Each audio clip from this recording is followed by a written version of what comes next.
Welcome, dear friend, to this quiet corner of the cosmos where time slows and the mind begins its gentle drift into the infinite before we embark on tonight's voyage through the velvet reaches of space. I invite you to settle into your most comfortable position.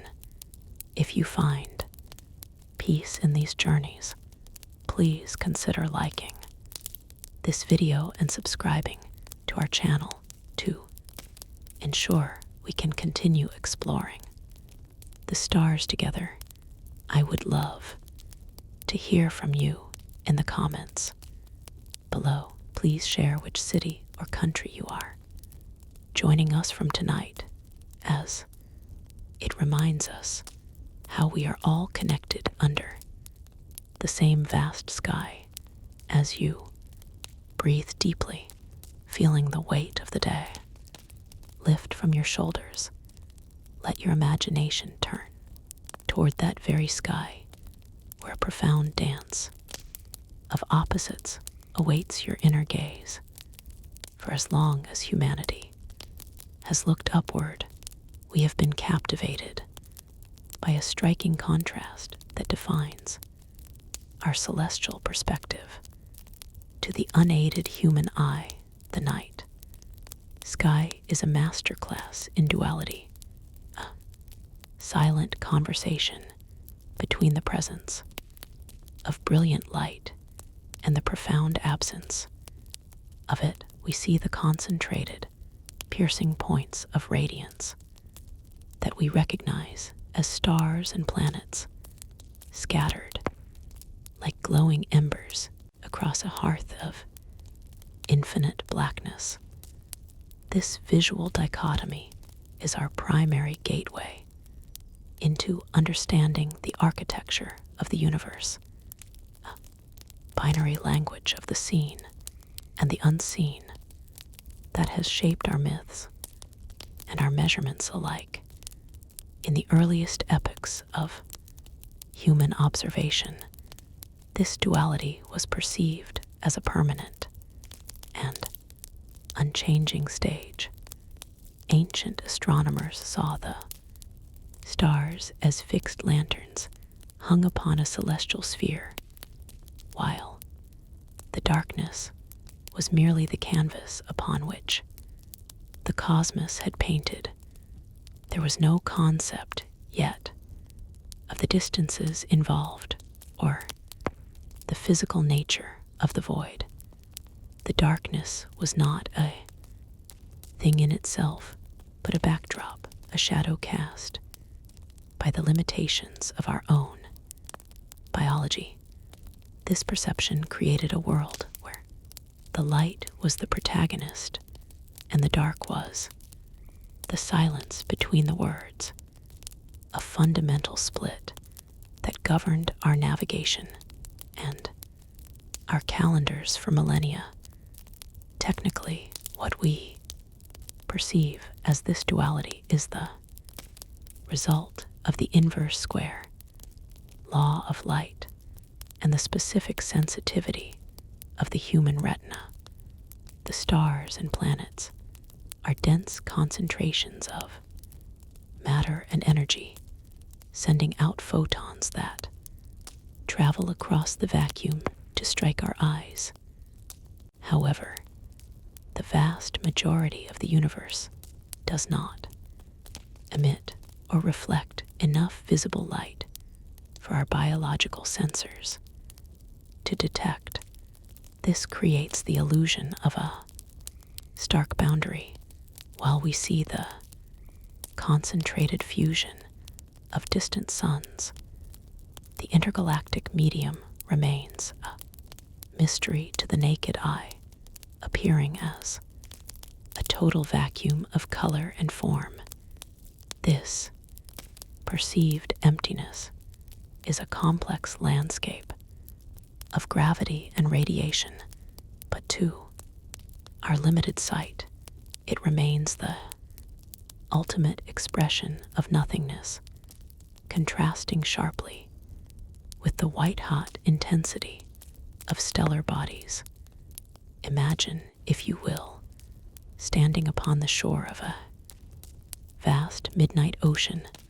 The stars are like the distant, flickering lights of far-off ships, or the bioluminescent glow of cresting waves, small islands of activity that draw the eye with their insistent sparkle. Between these islands lies the water itself, a deep and impenetrable ink that seems to stretch on forever, just as the ocean surface hides a world of currents and life beneath its dark exterior. The cosmic void is not a true vacuum of existence, but a reservoir of potential. The stars are the scattered diamonds on a jeweler's cloth, their brilliance only made possible by the deep, dark texture of the fabric beneath them. This interplay is the heartbeat of our visual reality, a rhythmic pulse of light and shadow that guides us deeper into the mystery of what lies beyond the reach of our sight. Letting this knowledge settle, we begin to realize that our ancestors looked upon the night sky and saw a great, hollow silence. For millennia, this darkness was interpreted as a true void, a passive and empty stage upon which the drama of the universe played out. To the ancient mind, the blackness was merely the absence of something else, a lack of light, a lack of air, a lack of existence itself. It was seen as a sterile container, possessing no properties of its own, much like the airless quiet of a cavern before a voice is ever raised. This historical perspective treated the cosmos as a vast, unchanging gallery where the stars were paintings hung upon a wall that was itself invisible and irrelevant. In the quietude of those early observations, the void was a ghost, a phantom, presence that served only to define the boundaries of the luminous and the tangible. The technical evolution of this misunderstanding is profound. For a long period, the prevailing thought followed the Newtonian vision of absolute space. In this framework, space was an unchanging mathematical grid, a rigid scaffolding that provided the where and the when for celestial mechanics, but never the what. It was believed that if you were to remove every atom, every photon, and every stray particle of cosmic dust from a cubic meter of the heavens, you would be left with a mathematical abstraction, a pure and absolute nothingness. This void was thought to be entirely inert, a neutral background that exerted no influence on the matter drifting through it, much like a mirror that reflects the world, but remains untouched by the images it holds. This classical vacuum was a vacuum of property, a state where the laws of physics acted upon objects, but the space between those objects remained a silent, powerless spectator. We failed to see that the vacuum was not an exit from existence, but rather a different, more subtle state of it, possessing its own hidden geometry and latent energy. Imagine a grand, silken tapestry stretched tight across, a frame yet woven from threads so fine they are invisible to the naked eye. To the casual observer, the frame appears to hold only a pocket of thin air, a hollow rectangle of empty space. We might reach our hand through it, feeling nothing, and conclude that there is no substance there to speak of, but the tapestry is present, a delicate web of tension and connection that supports the weight of any embroidery added to its surface. The historical view of the cosmos was focused only on the bright threads of the embroidery, the stars and planets, while remaining oblivious to the silken weave that held them in place. This cosmic emptiness is like the breath held in a singer's lungs during a pause in the music. It is not a lack of sound, but a pressurized reservoir of potential, a quietude that is heavy with the weight of the notes, yet to come. It is the invisible current of a deep, slow-moving river that appears still on the surface, but carries the silent, unstoppable momentum of the entire world toward the sea. We are now beginning to perceive that the void is not a desert of non-existence, but a fertile field, a hidden foundation, upon which every flicker of light is meticulously built. Drifting deeper into this realization, we must dismantle the ancient notion that the vacuum is a mere container, a hollow stage waiting for actors to arrive. For centuries, the human mind perceived the distance between worlds as a sterile gap, literal nothingness that offered no resistance and possessed no character of its own. It was imagined as a void in the truest sense, an absence of being. But as our understanding matured, this phantom void began to take on a tangible weight. We began to see that what we call empty space is, in fact, the most substantial entity in existence. It is not the absence of a medium, but the medium itself, a sophisticated architecture that dictates the movement of every photon and the path of every planet. This realization transforms our perspective of the cosmos from a collection of isolated objects into a single, unified body where every part is connected by the very fabric that surrounds it. In the rigorous language of physics, this substantive space is defined by its inherent qualities. It is not a blank slate, but a field with measurable properties, such as permittivity and permeability, which act as the underlying settings for the laws of nature.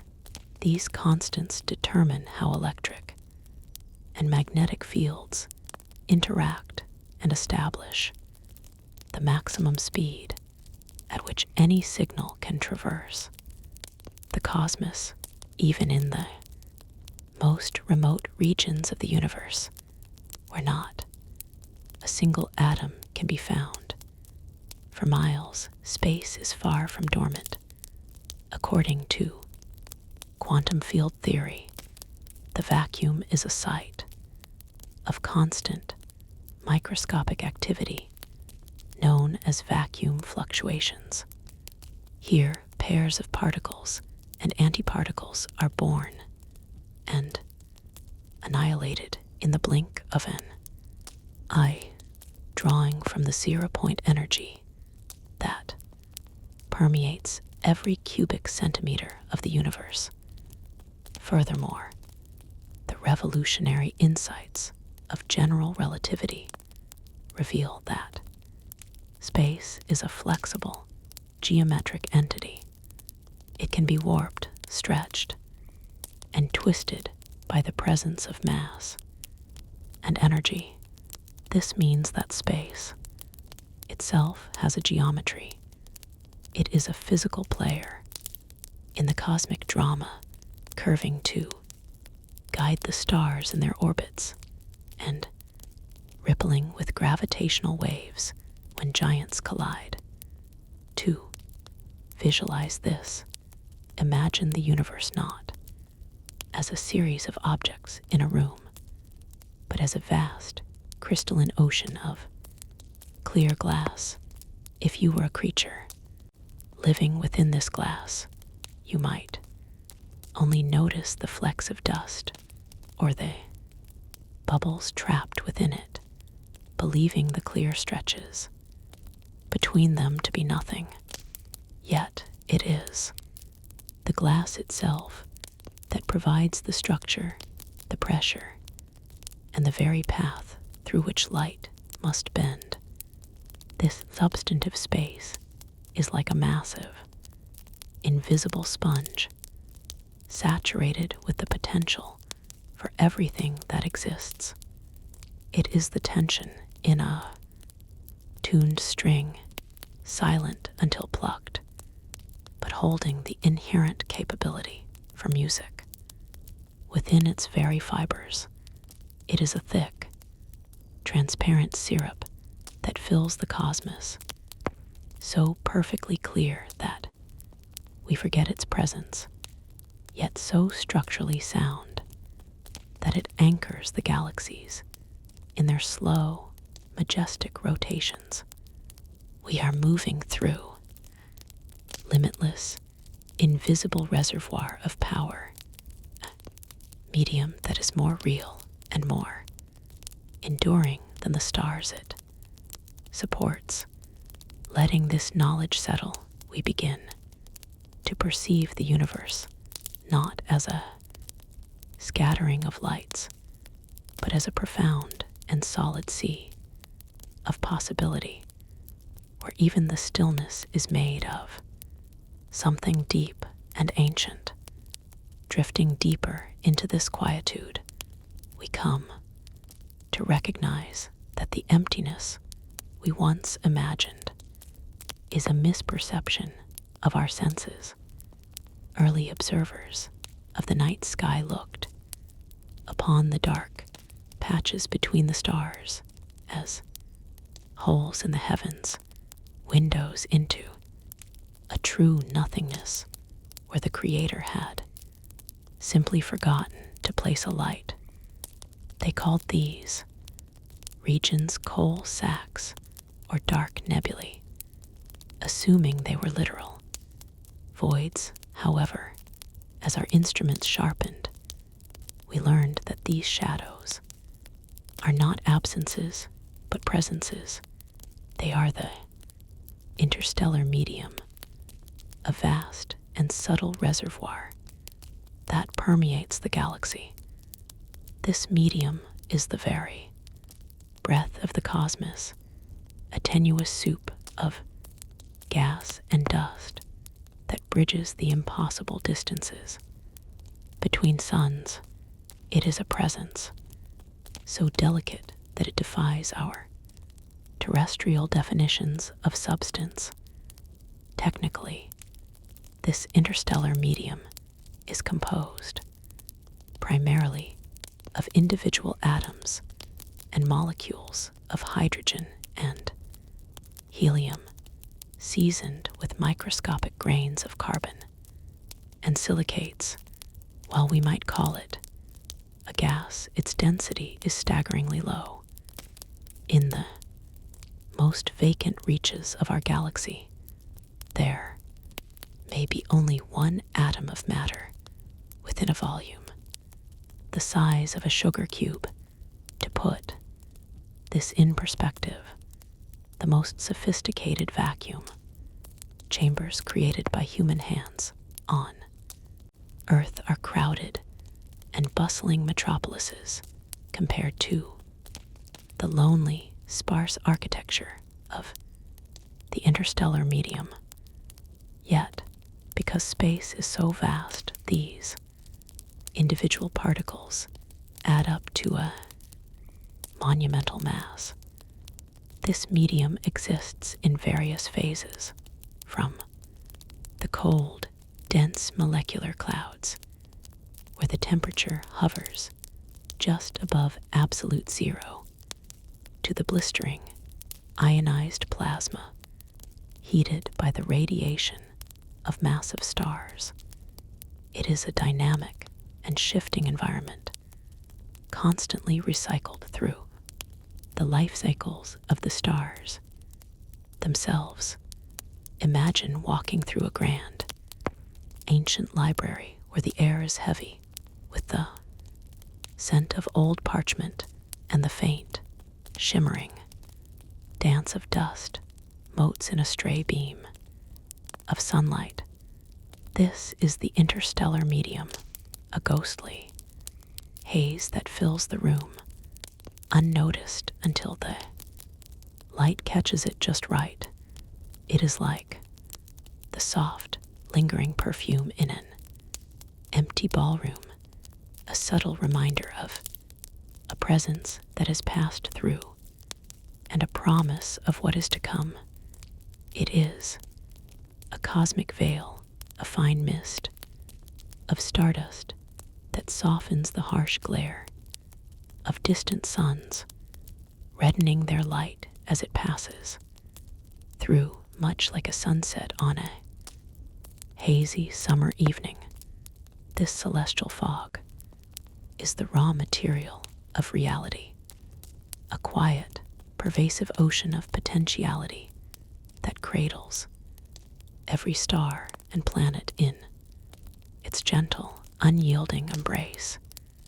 It is the invisible ink on the page of the universe, waiting for the heat of gravity to make its message visible. As we drift within this subtle sea, we feel the weight of its antiquity, a slow and steady pulse that connects the birth of the first atoms to the quietude of the present moment. Drifting deeper into this quietude, we begin to perceive that what once appeared as an absolute void is a nursery of infinite patience. Centuries ago, the first observers of the night sky looked upon the dark rifts within the Milky Way and believed they were seeing holes in the heavens, literal apertures into a barren nothingness where the light of creation had simply failed to reach. They interpreted these obsidian patches as voids in the literal sense, empty corridors through the celestial architecture. However, modern science has revealed a far more profound truth. These shadows are not absences, but rather the densest concentrations of the interstellar medium, packed so tightly with gas and dust that they block the light of the stars beyond. Within these cold, dark reaches, despite the overall low density of space, there exists a cumulative mass, so staggering that it serves as the womb for every generation of stars. It is a realm of quiet preparation where the raw materials of the universe wait for the precise moment to begin their transformation. The physics of this birth is a masterclass in the power of subtle accumulation in the heart of a giant molecular cloud. Temperatures drop to a frigid 10 or 20 degrees above absolute zero. At these extremes, the frantic motion of atoms slows to a crawl, allowing the faint, persistent tug of gravity to finally overcome the outward pressure of heat. This is the threshold of the gene's instability, a mathematical tipping point where a cloud own mass becomes its undoing. As the cloud begins to contract, it doesn't merely shrink, it fragments into smaller, denser pockets known as Bach globules. Within these dark, dense cocoons, the gas begins to collapse inward, and as it does, a remarkable change occurs. The gravitational potential energy of the falling atoms is converted into thermal energy. What was once a frozen mist begins to glow with a burgeoning internal heat. To conserve angular momentum, the collapsing core spins faster and faster, flattening into a protoplanetary disk. At the center, a protostar is born, a dense, hot orb that is not yet a sun, but a promise of the fire to come. Think of this process as a slow-motion snowfall in a forest where no wind blows, where every individual flake is eventually drawn to its neighbor by a force so delicate it takes eons to form a single drift. It is the patient accumulation of dew on a spider's web, where each microscopic droplet eventually merges with the next, until the weight of the liquid bows the silk into a perfect, heavy sphere. It is the gathering of 1,000 quiet sighs into a single resonant chord that vibrates through the stillness. This is the alchemy of the void, a transition from a ghost-like state to a physical furnace, where the universe demonstrates its ability to weave brilliance out of the shadows. As we marvel at this internal strengthening of the cosmos, we begin to sense that this visible matter is only part of the story, guided by a much larger, more mysterious influence that provides the hidden architecture for everything we see. Letting this knowledge settle into the quiet corners of your mind, we realize that the stars and nebulae we observe are merely the crests of waves on a hidden tide, moving across a much deeper, more profound sea. For every grain of visible sand on the celestial shore, there is an immense, unseen volume of substance that refuses to catch the light. This is dark matter, the silent partner in the cosmic dance, a presence that defines the shape of the void without ever revealing its own face. It does not speak in photons. It does not whisper in heat or radio waves. It exists in a state of perpetual seclusion, yet it is the most dominant presence in the grand architecture of the universe. In the middle of the last century, as astronomers watched the graceful rotation of distant galaxies, they discovered a startling paradox. The stars at The outermost reaches were moving far too quickly, as if propelled by a force far greater than the visible mass could provide. There was a missing weight, a hidden ballast, that kept these spiraling islands of light from flying apart into the darkness. This substance outweighs everything we have ever touched, seen, or measured by a factor of 5 to 1. It is the primary inhabitant of space, while we and all the stars we can see are merely the guests.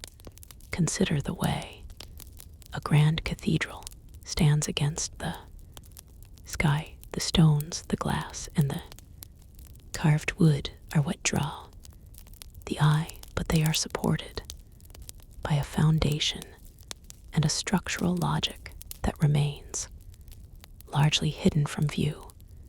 Dark matter is the foundation of the cosmic cathedral. It is not composed of the protons, neutrons, or electrons that build our bodies and our world. It is something entirely different, a species of matter that interacts only through the pull of gravity.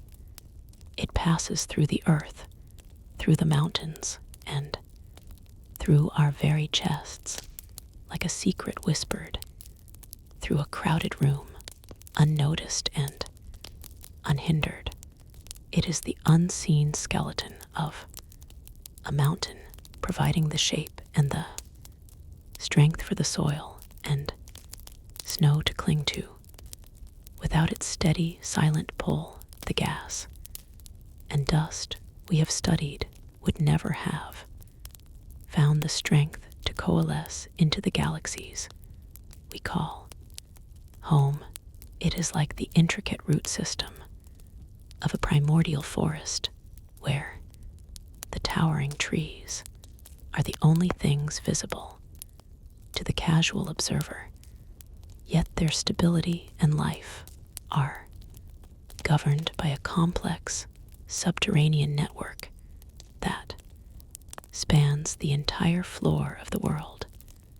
This network binds the soil together, creating a unified landscape out of disparate elements, ensuring that even the most isolated sapling is part of a larger grounded whole.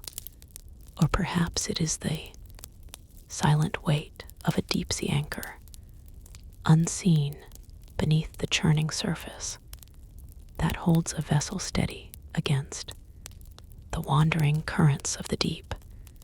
This hidden framework provides the blueprint for the larger-scale structure of the universe, a web of influence that guides the movement of entire clusters of galaxies.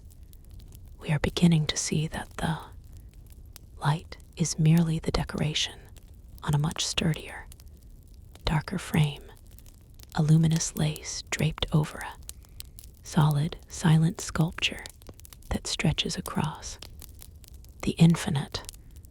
Letting this knowledge settle, we find ourselves looking closer at the grand spinning carousels of the cosmos, observing the quiet mechanics that prevent them from drifting apart.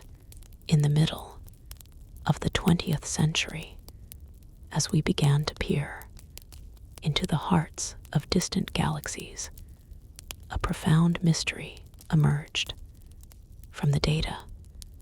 Astronomers like Vera Rubin observed that the stars at the very fringes of spiral galaxies were traveling at speeds that contradicted the visible mass contained, according to the classical understanding of gravity. Stars located far from the dense galactic center should move more slowly, their orbits reflecting a weakened pull from the core. much like the outer planets of our solar system move more sluggishly than those nearest the sun. Instead, these distant suns moved with a startling uniformity, as if they were being guided by a force far greater than the combined light of billions of stars. It was as if the galaxy was not merely a collection of stars, but a single, solid object spinning in the dark, held together by a grip that light could not reveal. This observation pointed toward a massive, invisible presence, dark matter. This substance provides the gravitational glue required to hold galaxies together against the immense centrifugal forces of their own rotation.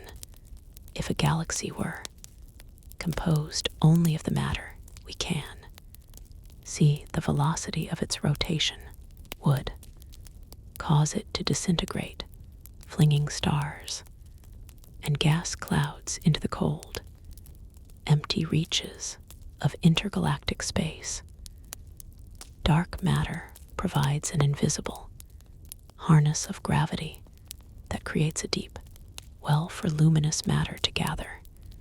It is the silent shepherd of the stars, exerting a constant inward pull that balances the outward momentum of their flight.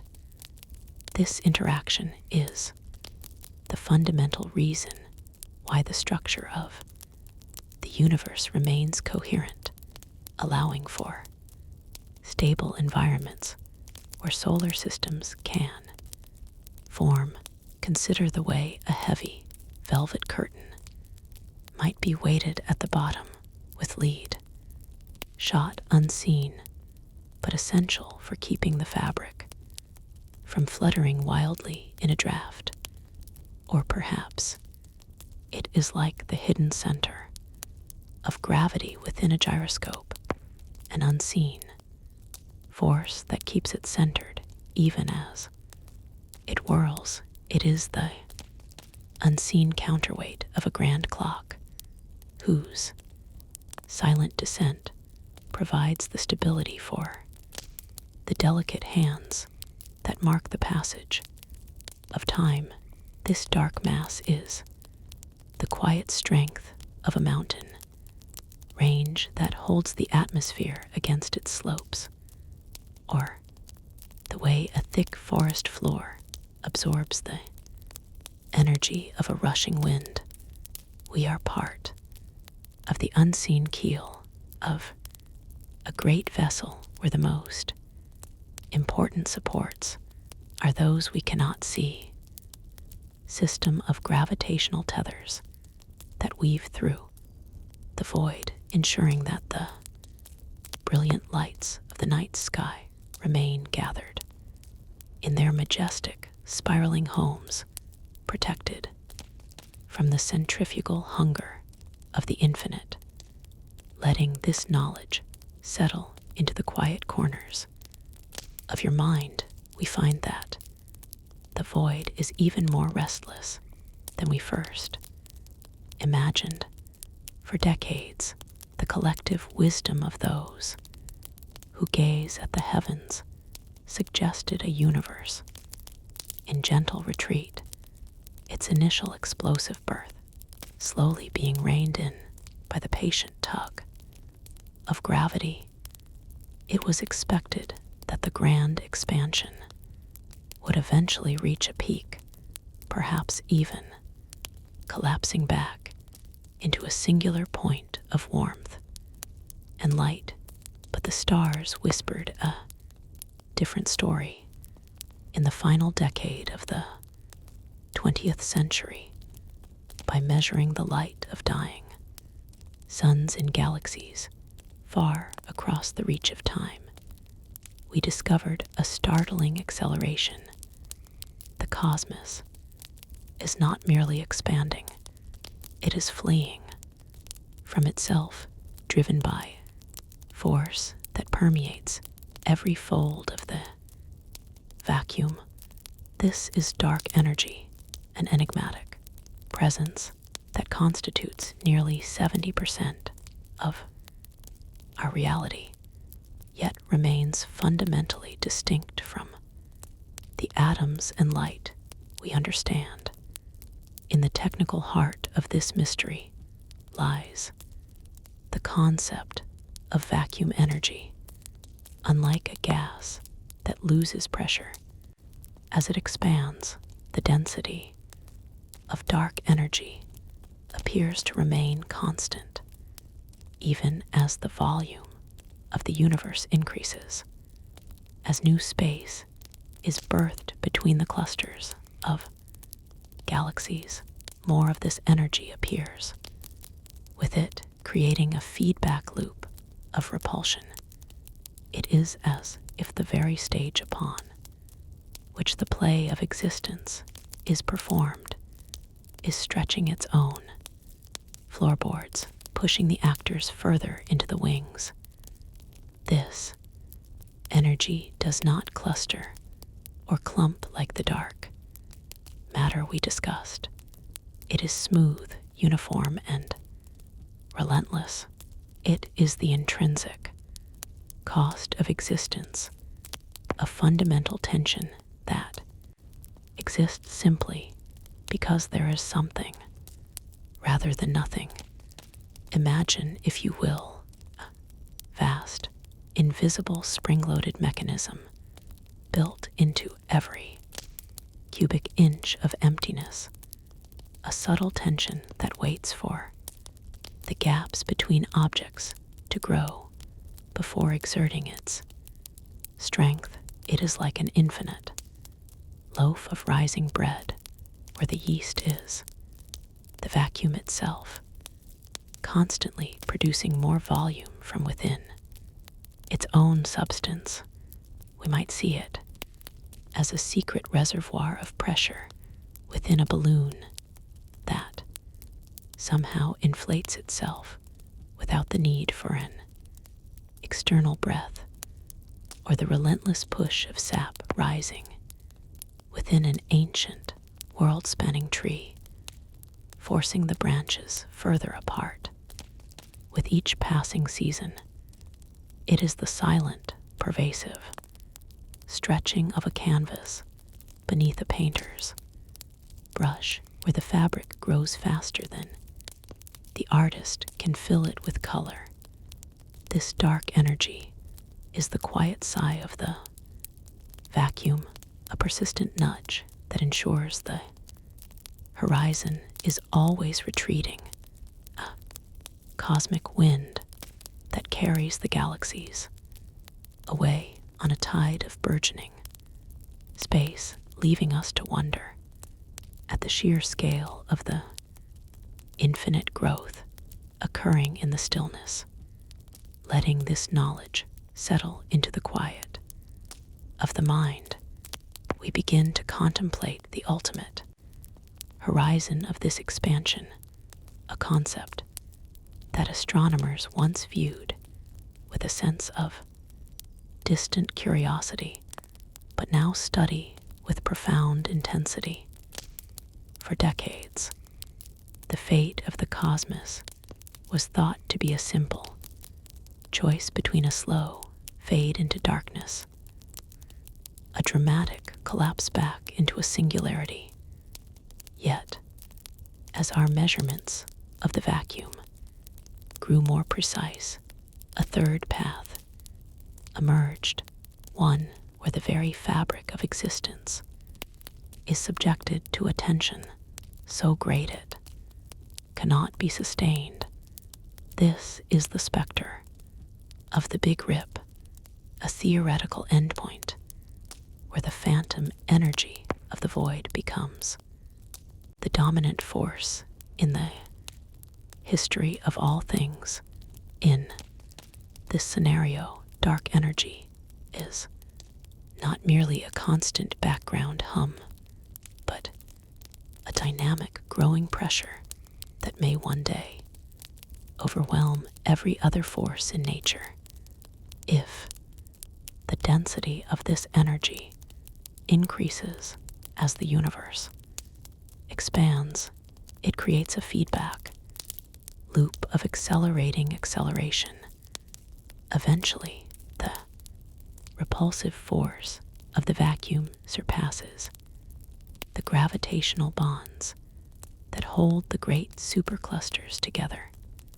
As the eons pass, even the internal gravity of a single galaxy becomes insufficient to keep its stars in orbit. The expansion enters the heart of solar systems, drifting planets away from their suns, and finally, it penetrates the electromagnetic bonds of matter itself. The atoms that compose the dust, the rocks, and even our own forms would be pulled apart as the space between every subatomic particle expands faster than the forces trying to hold them together. It is a total dissolution of structure where the geometry of spacetime is stretched beyond its breaking point. Imagine an intricate embroidery being stretched across an oversized frame, where at first the patterns hold firm, but eventually the fine threads begin to snap one by one until only the drifting threads of a dismantled loom remain. It is like the surface of a frozen lake during a sudden tectonic shift, where the solid ice begins to develop microscopic fissures that propagate until the entire sheet turns into a sea of drifting shards.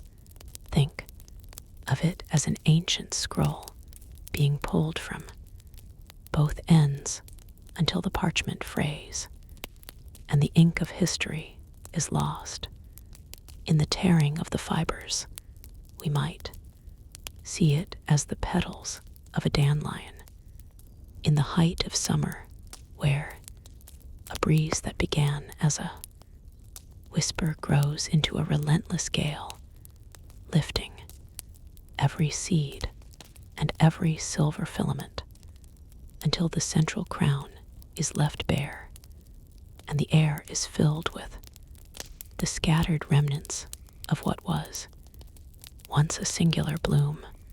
This thinning of reality invites us to look even closer at the substance of the vacuum itself, letting this knowledge settle into the quiet architecture of your thoughts.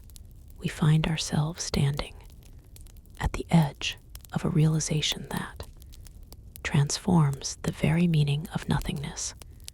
For ages, the human mind perceived the vacuum as a hollow vessel, a silent stage upon which the celestial bodies performed their slow gravitational ballet.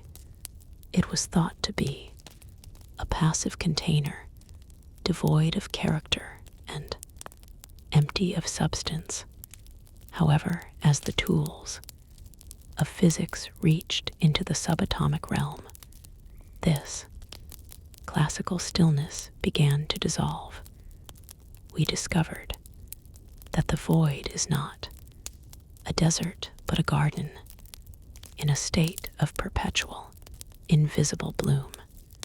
Quantum field theory reveals that what we call empty space is a seething, turbulent ocean of energy, a medium so dense with activity that the very concept of emptiness becomes a mere illusion of our macroscopic perspective.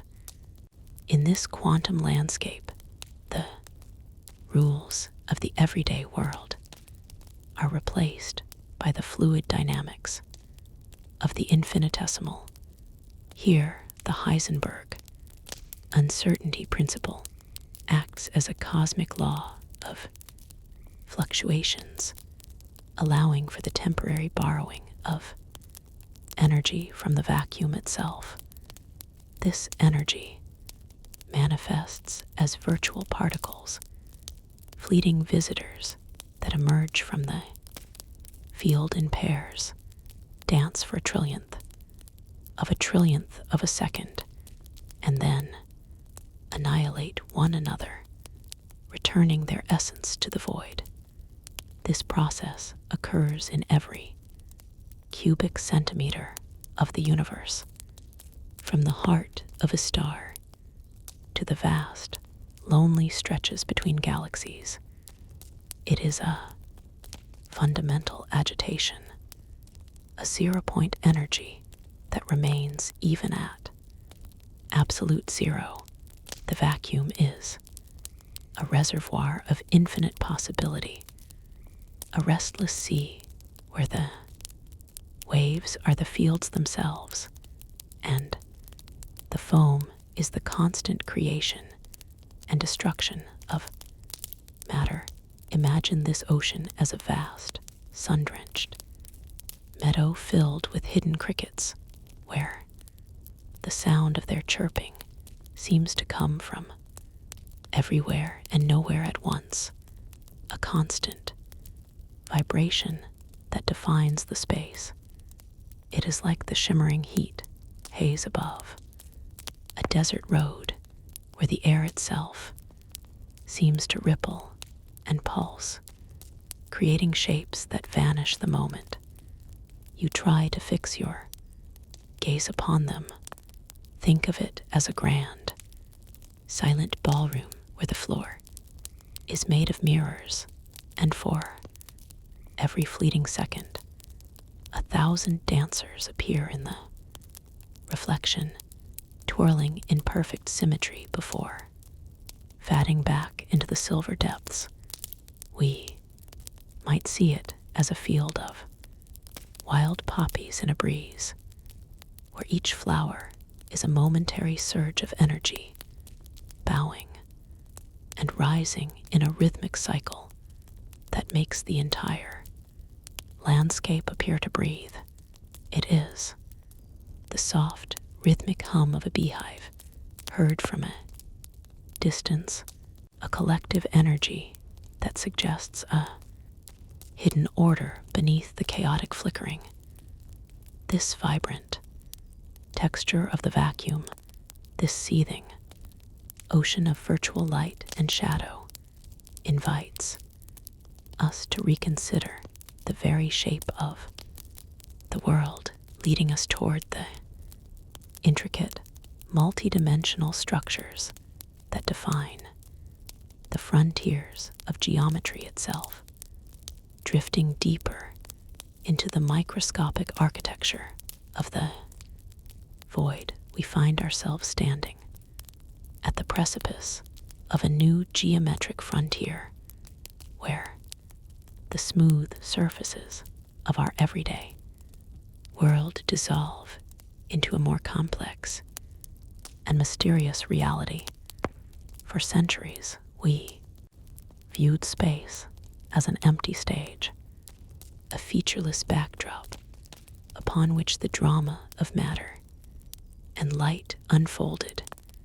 But as our mathematical tools have sharpened, we have begun to perceive that this stage is itself a dynamic participant in the cosmic play. In the realm of string theory, the fundamental building blocks of the universe are not point-like particles, but infinitesimally small, vibrating loops of energy. These strings do not merely exist within space. Their very oscillations define the properties of the dimensions they inhabit. To imagine this, we must look beyond the 3 dimensions we can touch and see, sensing instead a hidden landscape of extraspatial dimensions, curled so tightly into intricate shapes that they remain invisible to our largest instruments. These extra dimensions are like the tiny, intricate gears of a pocket. Watch hidden beneath a polished silver face, turning in silence to govern the movement of the hands, transitioning into the perspective of loop quantum gravity. The picture shifts from vibrating strings to a granular fabric. Here, space is not a continuous, infinitely divisible fluid, but is instead composed of discrete units, atoms, of geometry. If we were to zoom in past the level of the atom, past the nucleus, and into the very heart of the vacuum, we would find that space has a minimum size, a fundamental scale beyond which no further division is possible. This suggests that the universe is woven from a network of intersecting loops, a spin foam that creates the illusion of smoothness, much like a digital image, is composed of individual pixels. Letting this knowledge settle, we realize that the floor of the universe is not a solid slab, but a delicate, interlocking mosaic. We might envision this as a vast, ancient forest where, from a great height, the canopy appears as an undulating sea of green. Yet as we descend, we discover it is made of individual leaves, each connected to a branch, each branch to a trunk. Or perhaps it is like a fine linen cloth, which looks like a continuous surface until one examines the warp and weft of the threads, seeing the gaps and the knots that give the fabric its strength. Space becomes a frosted window pane. Winter, where the delicate crystalline structures of frost grow in geometric patterns, each branch of ice following hidden logic that dictates the beauty of the whole. This granular reality, this hidden geometry of strings and loops, invites us to see the world as a masterpiece of precision, preparing our minds for the ancient realizations that first whispered of a world built from indivisible parts. Drifting deeper into the history of human thought, we find our minds coming to rest upon the sun-bleached shores of ancient Abdera. In the 5th century before the Common Era, long before the microscope, the philosophers Leucippus and his student Democritus gazed upon the world and saw not a seamless whole, but a grand collection of discrete parts. They proposed a radical vision of reality, suggesting that if one were to divide a piece of matter again and again, one would eventually reach a limit. This limit they named atomos, the indivisible, the uncuttable. For these early atomists, the universe was a dance of two fundamental principles. The first was the atom, a solid, eternal particle of being, infinite in number and variety. These atoms were the building blocks of everything we touch, taste, and see, differing only in their shape and arrangement. Some were perhaps smooth and round, like the water that flows through our fingers, while others were hooked and jagged, clinging together to form the rigid strength of stone. The second principle was the kenon, or the void. To Leucippus and Democritus, the void was not mere nothingness, but the necessary stage upon which the atoms could play. Without this empty space, there could be no movement, no collision, and no transformation. They imagined a cosmos where these tiny, solid bodies were in constant motion, swerving and hooking into one another to form the complex structures of the material world. It was a mechanical universe replaced by the beautiful logic of geometry and collision. They understood that the richness of the sensory world, the sweetness of honey, the coldness of snow, emerged not from the essence of the atoms themselves, but from the way they clustered together in the vast, silent emptiness. Consider the world as a vast, silent library where the books are. The atoms and the shelves are the void, providing the essential distance needed for each story to be read.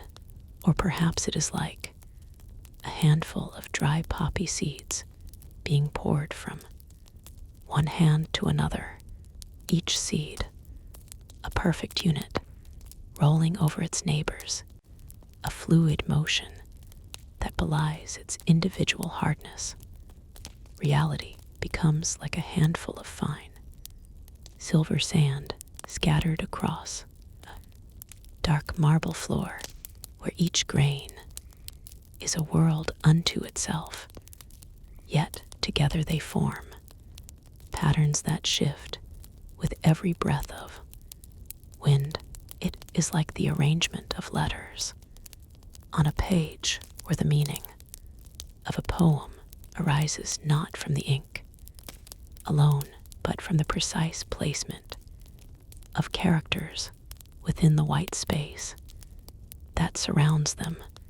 We might see the universe as a grand, silent game of marbles played on an infinite field of velvet, where every interaction is a testament to the space between. This ancient insight invites us to see ourselves as temporary constellations of eternal particles drifting through the quiet expanse of the void, held together by the simple, elegant laws of existence, drifting deeper into the logic of the ancient world. We find the atomists grappling with a fundamental paradox of existence. For Leucippus and Democritus, the reality of change, the simple act of an object moving from here to there, demanded a radical conclusion. They looked at the world and saw that for anything to change its position, there must be a place for it to go. If the universe were a solid, unbroken block of existence, it would be frozen in a state of eternal stillness, a statue of matter with no room for a single heartbeat. To these early thinkers, the void was not just a vacuum, it was the essential stage upon which the drama of the physical world could unfold. Without the empty, the full would be trapped in a permanent embrace, unable to shift, vibrate, or evolve. This reasoning leads us to the mechanical necessity of the empty. Imagine the atoms as tiny, indestructible units. If every point in space were occupied by one of these units, there would be no In the system, the atomists argued that motion requires a displacement, a momentary vacancy that allows a particle to slide into a new location. Think of it as a logical requirement for a body to move into a space. That space must first be unoccupied. If the plenum, the fullness of matter, were absolute, then every atom would be hemmed in on all sides by its neighbors, locked in a grid of impossible density. The void serves as the lubricant of the cosmos, the silent facilitator that permits the flow of matter.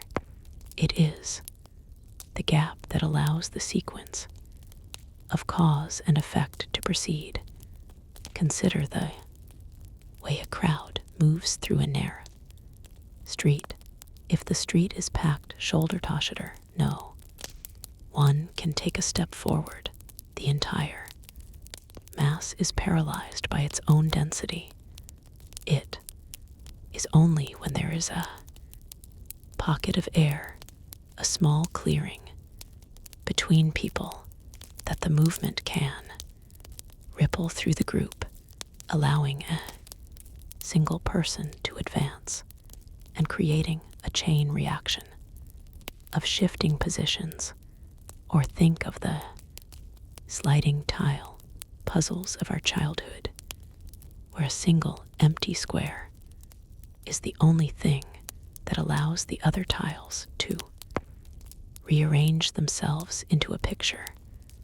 Without that one missing piece, the image remains static, a rigid assembly of parts that cannot fulfill its purpose. The void is that missing piece on a universal scale.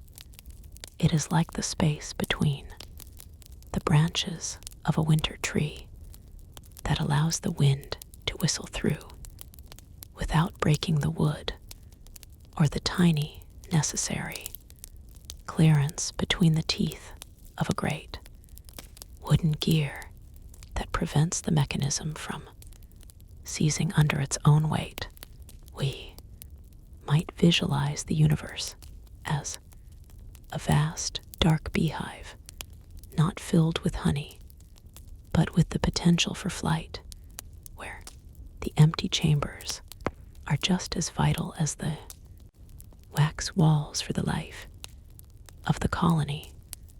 This emptiness is the very breath of the machine, the subtle pause between notes that gives the melody its rhythm and prevents the music from becoming a single, deafening wall of sound. It is the dark, quiet hallway that connects the rooms of reality, allowing us to pass from one moment to the next. In this view, the void is the ultimate permission, the silent yes that allows the atoms to dance their eternal, intricate ballet across the stage of time, drifting deeper into the history of thought.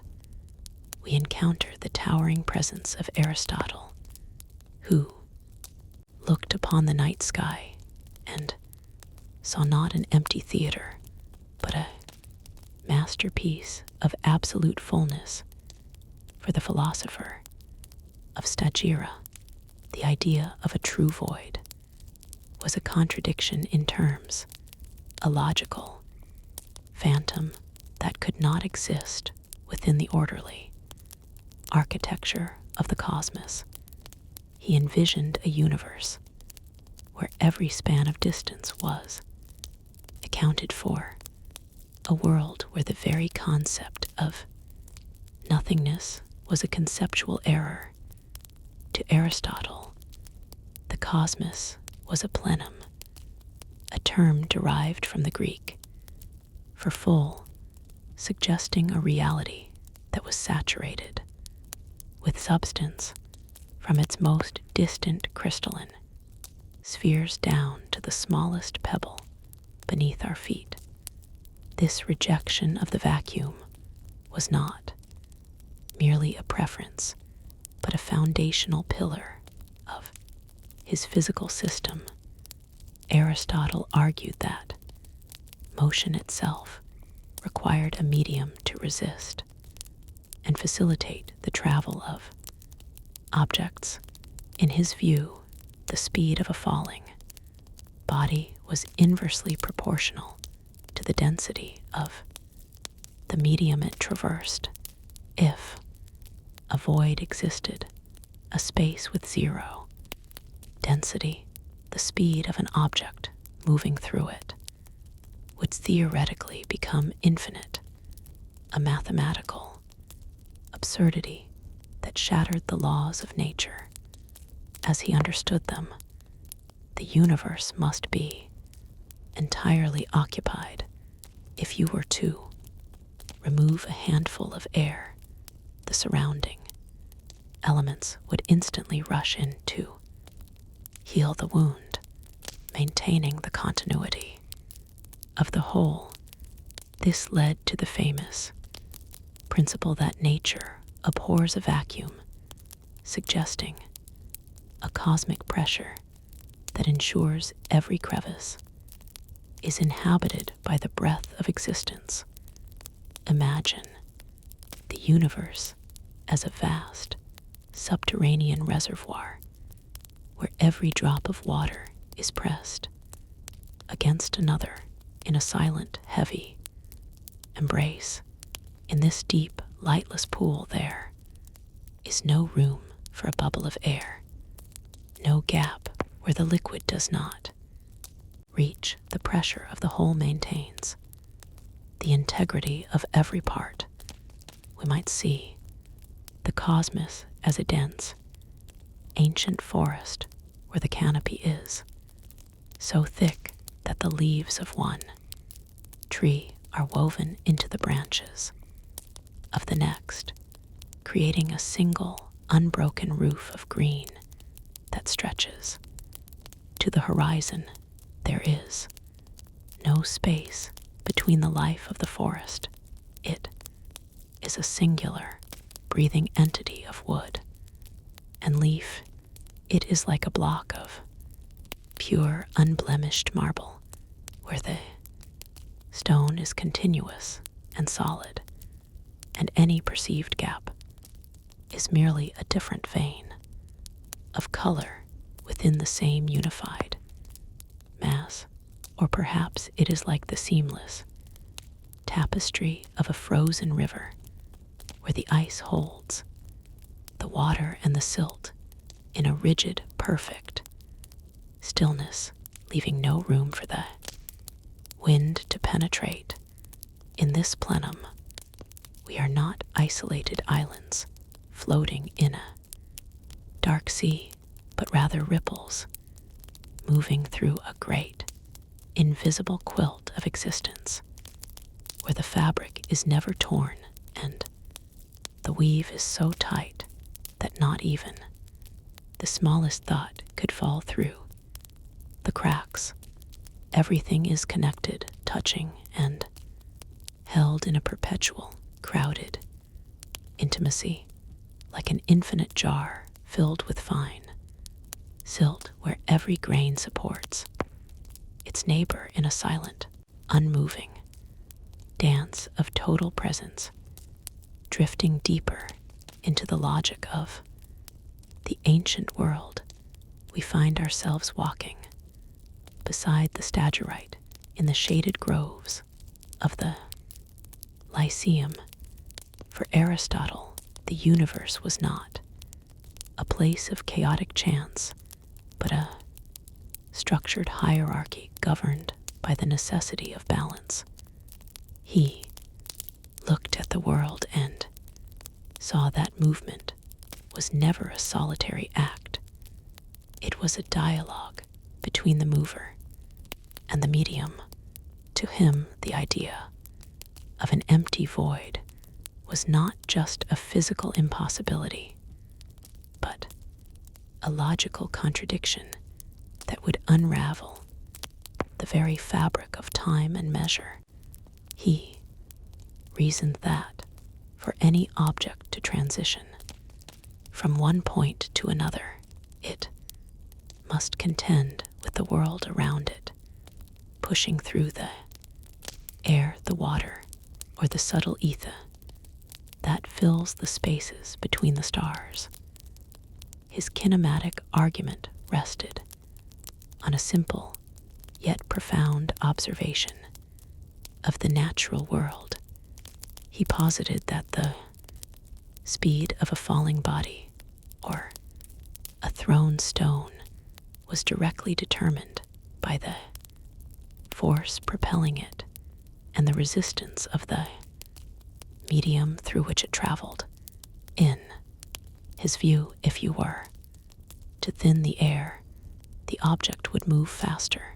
If you were to move through water, it would move slower. This relationship was a fundamental law of his cosmos, but then he invited his students to imagine the unimaginable, a true vacuum, a place where resistance is reduced to absolute zero. In such a void, the denominator of his equation vanishes. Without resistance to check its progress, an object would be forced to move with infinite speed, crossing any distance in a single, instantaneous flash. To Aristotle, this was the ultimate absurdity. If an object could be here and there at the same moment, the very concept of motion would lose its meaning, and the rhythmic, orderly passage of time would collapse into a single, blinding point of arrival. Imagine a heavy pendulum swinging through a vat of thick, golden honey.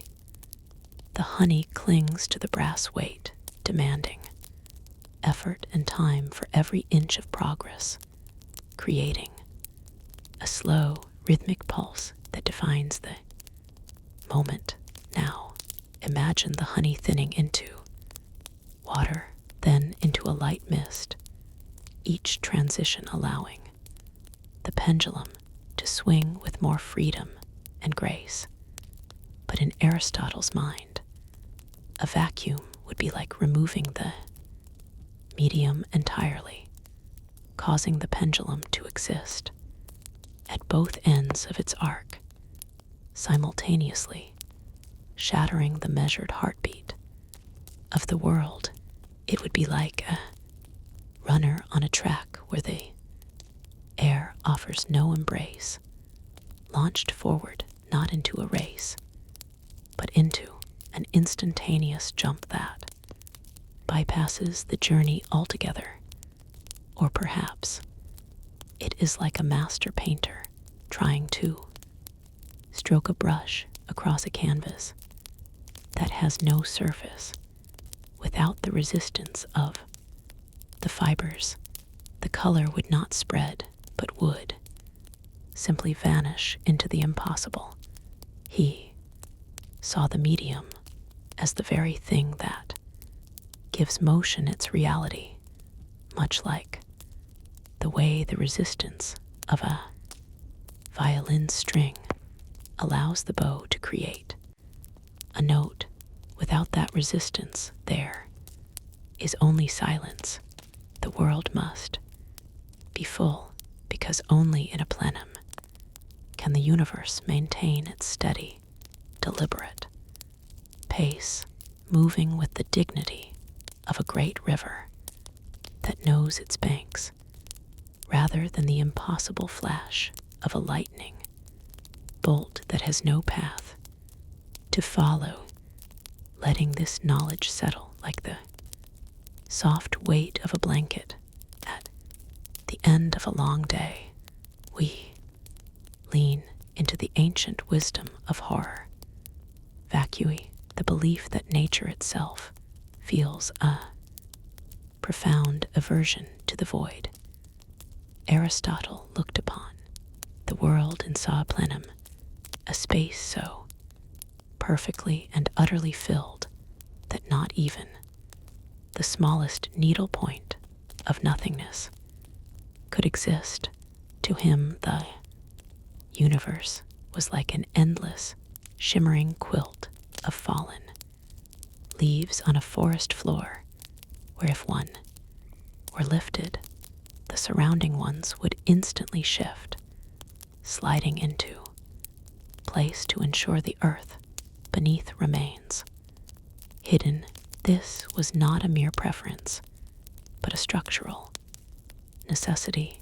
He argued that if a true vacuum were to open, the surrounding matter would rush in with a velocity that transcends our understanding of time, an instantaneous surge that would collapse the logic of the physical world.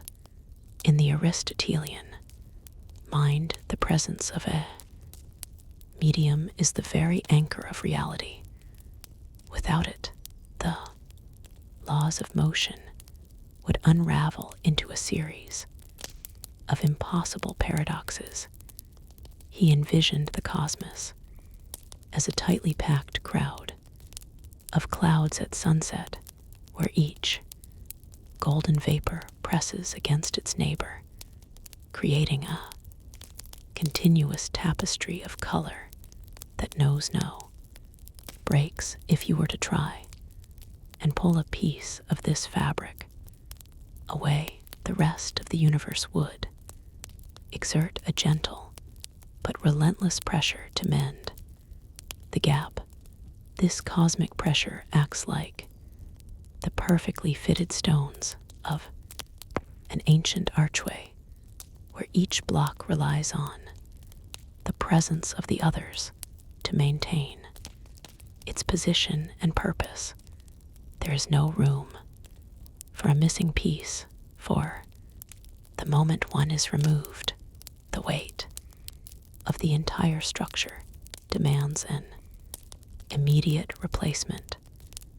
Nature's abhorrence of the vacuum is like the seamless seal of a wax impression on a royal letter, where the hot liquid flows into every crevice and valley of the signet, leaving no air to distort the message. It is the pressure of 1,000 hands joined in a circle, where the strength of the ring comes from the fact that no palm is left unpressed. This is the universe as an unbroken sheet of fresh snow, where the very concept of a whole is a violation of its pristine, unified surface. Aristotle saw this as a protective measure, a way for the universe to guard its integrity against the encroaching silence of the non-existent.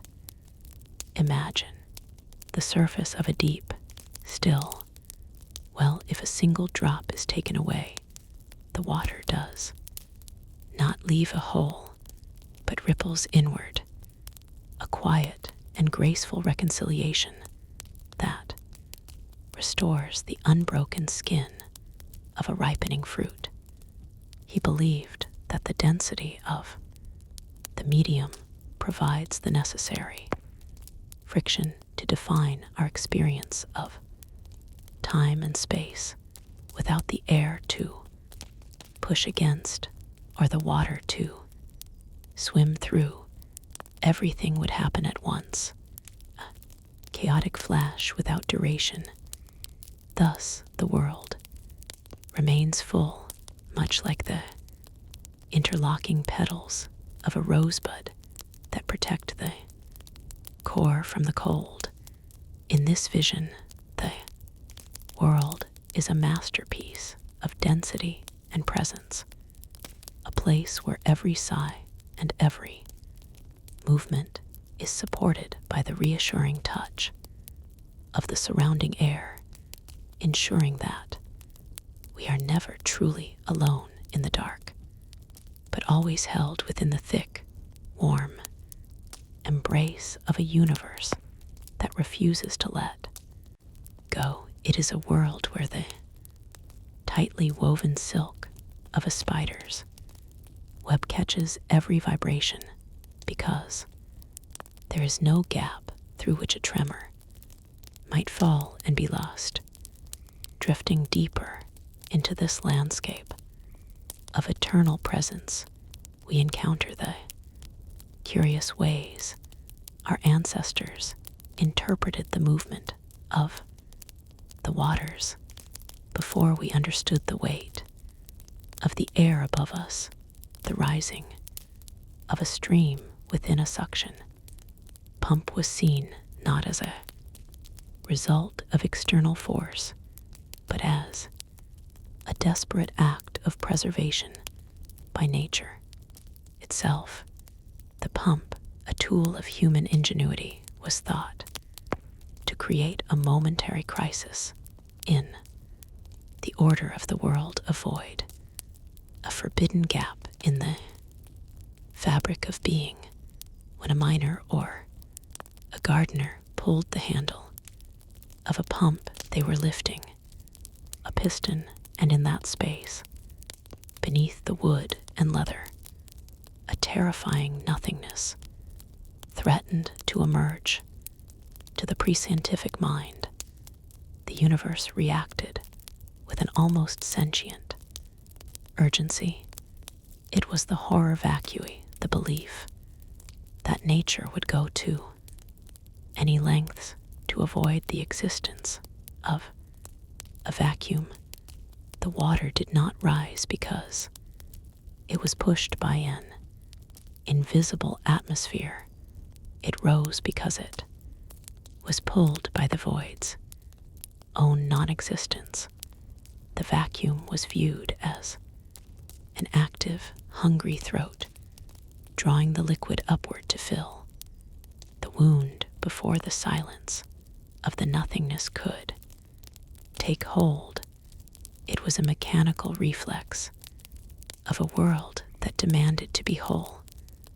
Imagine the universe as an intricate, living brocade, where every thread is under tension. When one thread is pulled away, the surrounding fibers rush in, not because they are forced, but because the integrity of the weave is their very essence. Or consider a great, silent pipe organ, where every note is already playing, and to stop one would be to break the harmony of the entire cathedral. In this view, the water is like a loyal hound rushing to its master's side at the mere hint of an absence. It is a world where the very idea of emptiness is a magnetic force, a silent call that the physical world must answer without delay. The water climbing the pump's neck is a physical manifestation of a cosmic sigh of relief, the closing of a door that should never have been opened. It is the universe acting as a self-healing skin, where every puncture is instantly met by the rush of the medium, ensuring that the continuity of the world remains as unbroken as the surface of a polished pearl. This belief provided a comforting sense of purpose to the material world, suggesting that even the lowliest puddle was part of a grand protective conspiracy to keep the void at bay. It was a vision of a universe that could not tolerate a single lonely millimeter, a world so crowded with existence that it would fight with all its might to keep the tight seams of its tailored garment from fraying into the dark, drifting deeper into the corridors of history, we arrive in the year 1643, a time when the ancient certainties of the world began to tremble under the focused gaze of Evangelista Torricelli. Devoted student of Galileo, Torricelli carried within him the quiet fire of a revolution that would challenge the very skin of the universe, while the thinkers of the past viewed the world as a vessel that could never truly be emptied. He began to perceive that the resistance of nature was perhaps not a moral law, but a physical weight. He sought to pierce the veil of the self-healing cosmos, not with the abstract arguments of the Lyceum, but with the cold, heavy reality of quicksilver. This was a moment of profound transition, where the ancient blueprints of the mind met the rigorous scrutiny of the experimental mind. In a quiet workshop, Torricelli prepared a slender glass tube, roughly 3 feet in length, and filled it to the absolute brim with mercury, a liquid so dense and metallic that it seemed to belong to the Earth's deep core.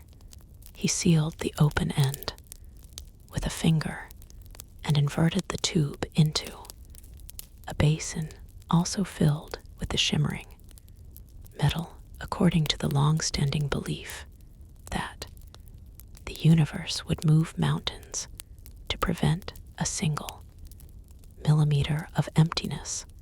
The mercury should have stayed fixed, clinging to the top of the tube as if held by a cosmic suction. Instead, the heavy silver column began to sink. It fell with a slow, deliberate grace, stopping only when it reached a height of about 30 inches above the level in the basin. Above that silver line, in the space where the mercury had retreated, there was nothing.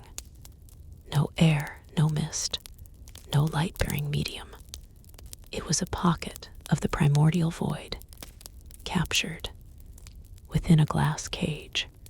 This descent was a silent rebellion against the idea of a universe that could not tolerate a gap. Torricelli realized that the mercury was not being pulled down by a fear of the void, nor was it being held up by a refusal of nature. It was being balanced like a scale in equilibrium. The column of liquid silver was like a heavy velvet sash draped over the edge of a high balcony, held in place by the weight of the invisible atmosphere pressing down on the surface of the basin. The air itself, which had always been thought of as weightless and spiritual, was revealed to be a vast, heavy ocean of air that we all inhabit at the bottom of. This experiment transformed the sky from a poetic expanse into a measurable physical force. It suggested that we are like creatures living on the floor of a deep, transparent sea, unaware of the immense pressure of the miles of air above us, until a small glass tube allows us to see the balance of the world's hidden scales. The void was no longer an impossibility. It was a measurable reality, waiting just behind the thin membrane of the material world, drifting deeper into the quietude of this realization, we observe the glass tube not as a mere instrument, but as a bridge between the tangible and the impossible. For millennia, the human mind had been shielded from the concept of the void by a philosophical barrier, a belief that the universe was an architectural masterpiece with no empty rooms. But in the 17th century, Evangelista Torricelli allowed the heavy metallic grace of mercury to reveal a different truth. As the tube was inverted, the liquid silver did not stay pressed against the top in a desperate attempt to avoid the vacuum. Instead, it performed a graceful retreat, sliding down the interior of the glass until it found its equilibrium at precisely 76 centimeters. This measurement was a revelation, a signature, the atmosphere's own weight. In the space left behind at the summit of the tube, something revolutionary existed. Nothing. There was no air to rush in, no mercury to fill the gap. It was a pocket of pure, unadulterated space, a Torricellian vacuum that defied the ancient logic of a world that abhorred emptiness. This small, clear gap at the top of the column was a puncture in the fabric of traditional thought. It proved that the void was not a terrifying rupture in reality, but a natural partner to substance. Imagine this captured silence as a bubble of water caught within a block of ancient amber, yet instead of liquid, it contains the very essence of absence. It is like a quiet alcove in a vast cathedral where the echoes of the choir never reach, a place of profound stillness that remains untouched by the vibrations of the air. This space is a quiet courtyard in a bustling city, a small patch of the world where the noise of matter cannot enter. We can see it as a moment where the pulse of existence hesitates, allowing us to glimpse the underlying stillness of the universe. The mercury stands as a loyal sentinel, holding back the pressure of the world to protect this tiny, fragile kingdom of nothingness. It is a reminder that even in a world teeming with movement and matter, there are hidden depths of quiet, small reservoirs of the infinite that wait for us to notice them. This vacuum is like a secret drawer in an old desk holding no letters or trinkets, but only the potential of what might one day be placed inside. It is a moment of pure clarity, a translucent pause in the heavy flow of time, teaching us that the absence of something can be just as significant as its presence. The void was no longer a philosophical heresy. It was a physical fact, nestled within a glass tube, resting 76 centimeters above the ground. Letting this knowledge settle, we begin to perceive the world not as a collection of separate objects, but as a vast, interconnected system of pressure and poise. Torricelli's genius lay in his ability to look at the silver column and see not a vacuum pulling but a world pushing, he arrived at a realization that changed our relationship with the sky forever. We are all, every one of us, inhabitants of the deep. We live at the very bottom of a magnificent, invisible ocean of air. Just as a diver feels the heavy embrace of the tide, we are perpetually cradled by the weight of the atmosphere, a substance so light we call it nothing, yet so massive it governs the very breath in our lungs.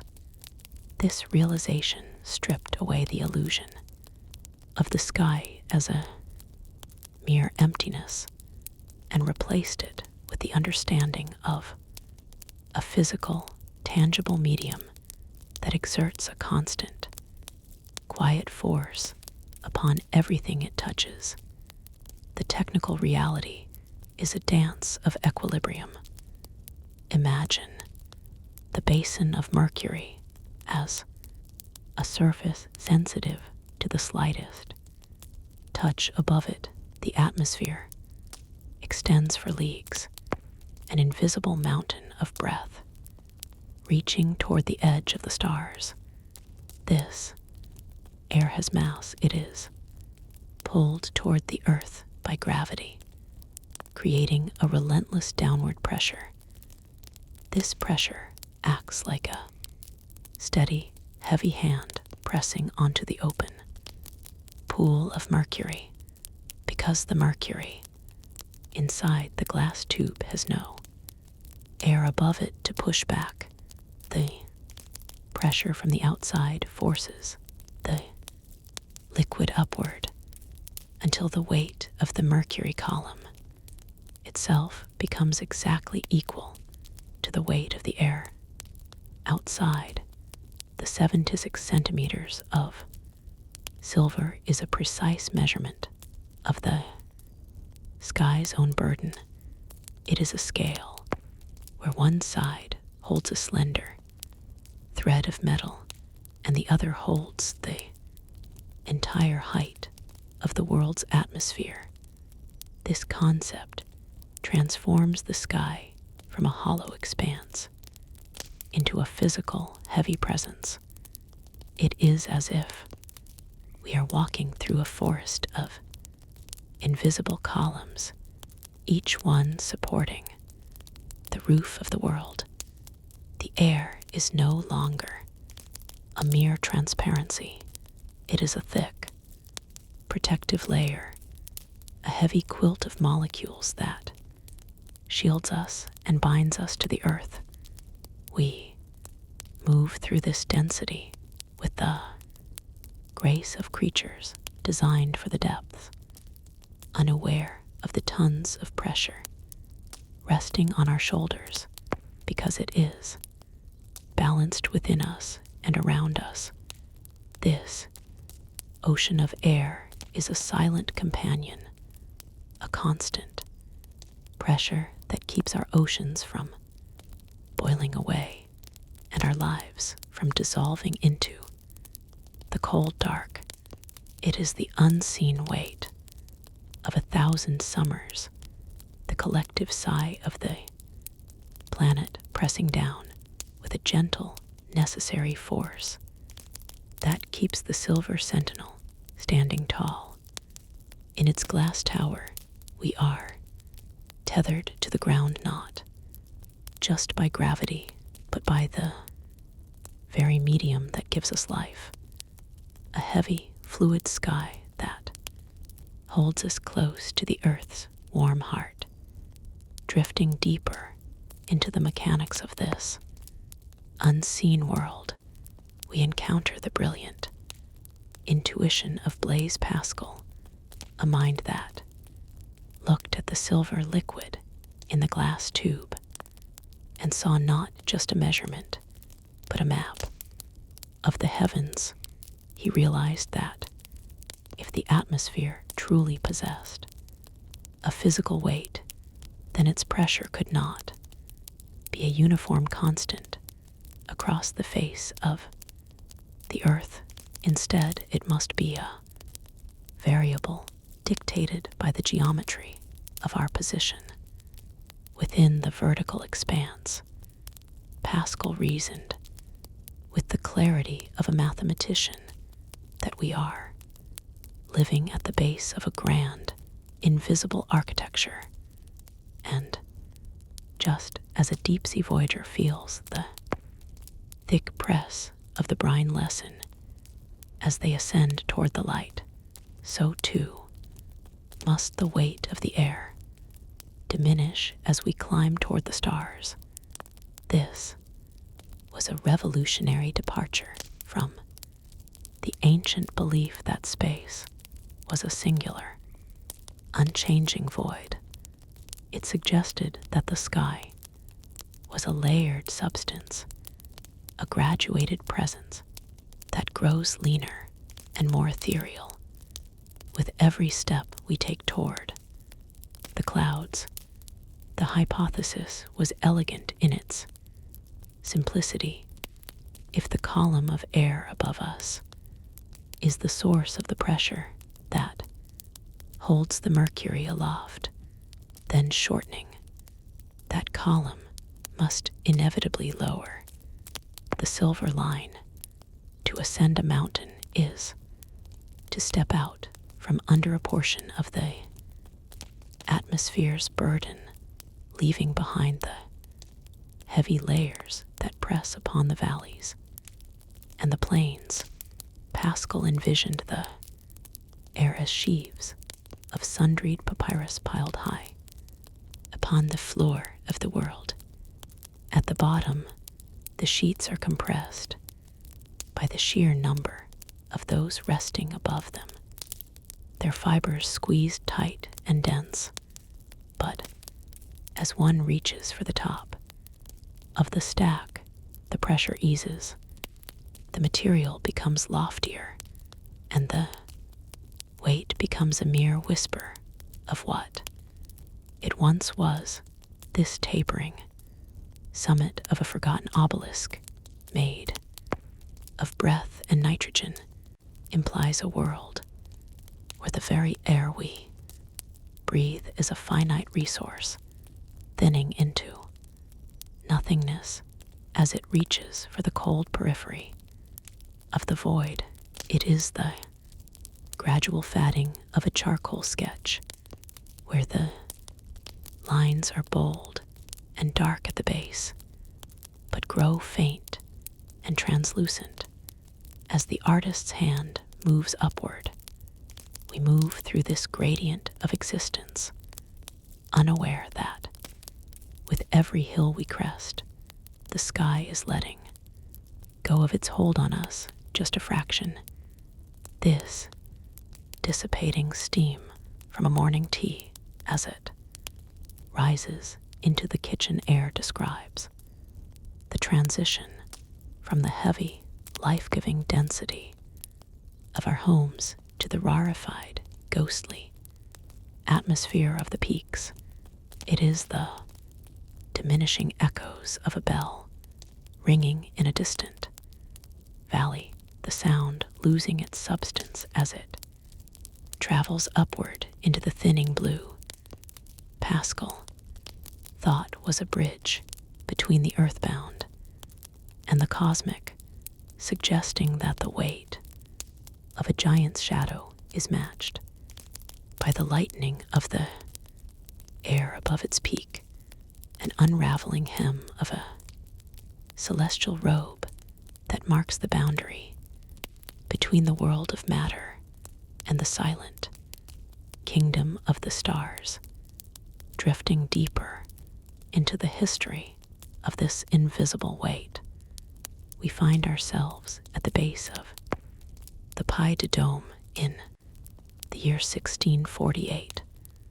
Florent Perrier, acting as the eyes and hands for the brilliant but frail Blaise Pascal, began his ascent with a simple glass tube filled with heavy silver mercury. At the foot of the mountain, The liquid stood tall, held aloft by the invisible strength of the surrounding world. But as Perrier climbed higher, step by rhythmic step, the mercury began to retreat. It was a silent conversation between the earth and the sky. By the time he reached the summit, the column had fallen by several inches, a definitive sign that the atmosphere was not an infinite, unchanging void, but a tangible substance that thinned with every meter of altitude. This was the moment the world realized we do not simply exist in space, but are submerged within a colossal, transparent architecture of gas that presses upon us with a gentle, persistent grace.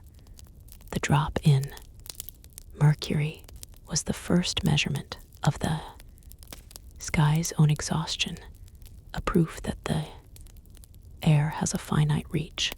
It is like the softening of a flute's note as the player slowly runs out of breath, or the way a thick forest floor gives way to the sparse, scattered pines of the timberline.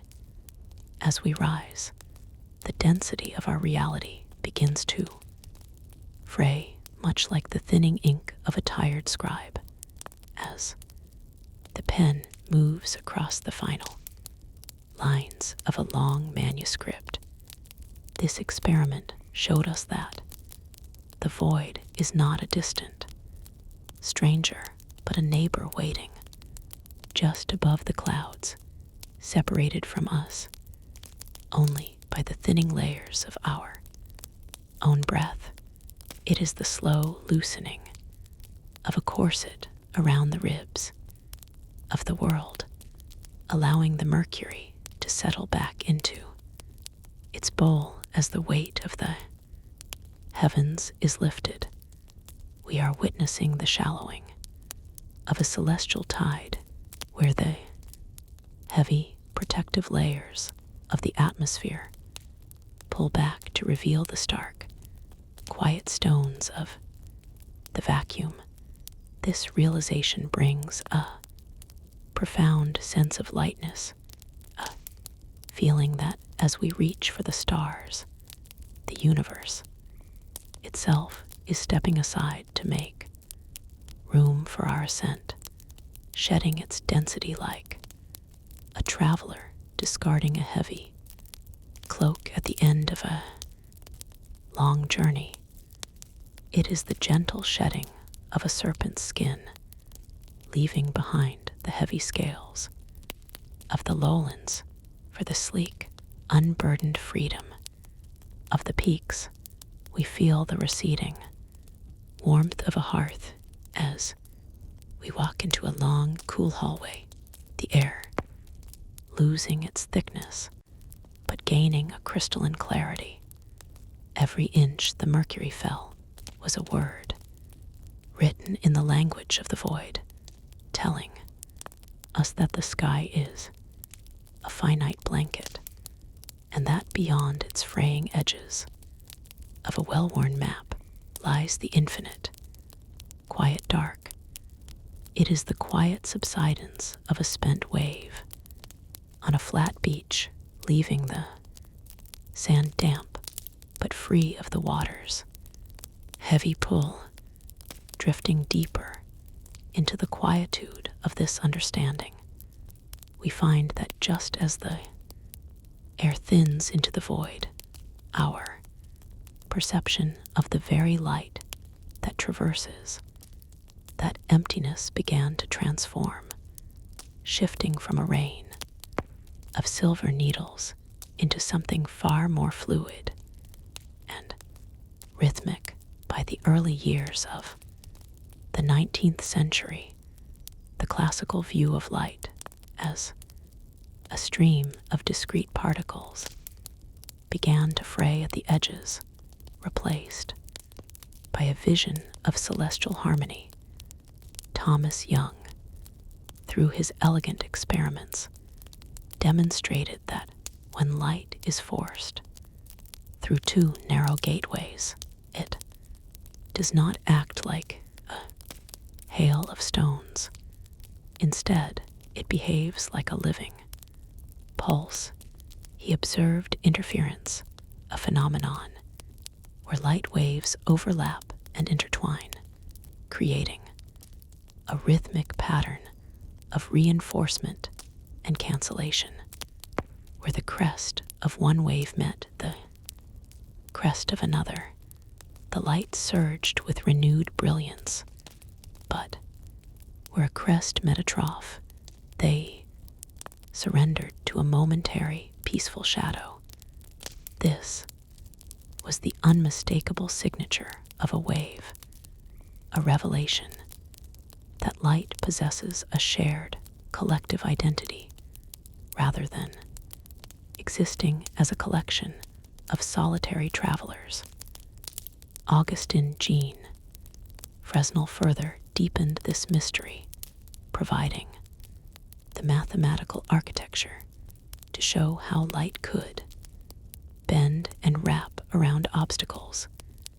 This diffraction proved that light does not simply move in stubborn, straight lines, but possesses a subtle agility, a way of reaching into the shadows and softening the world's harsh boundaries.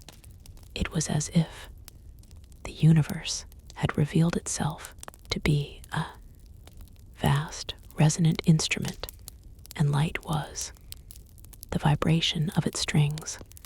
This shift in thought moved us away from a mechanical, clattering cosmos toward one defined by the graceful dynamics of the sea.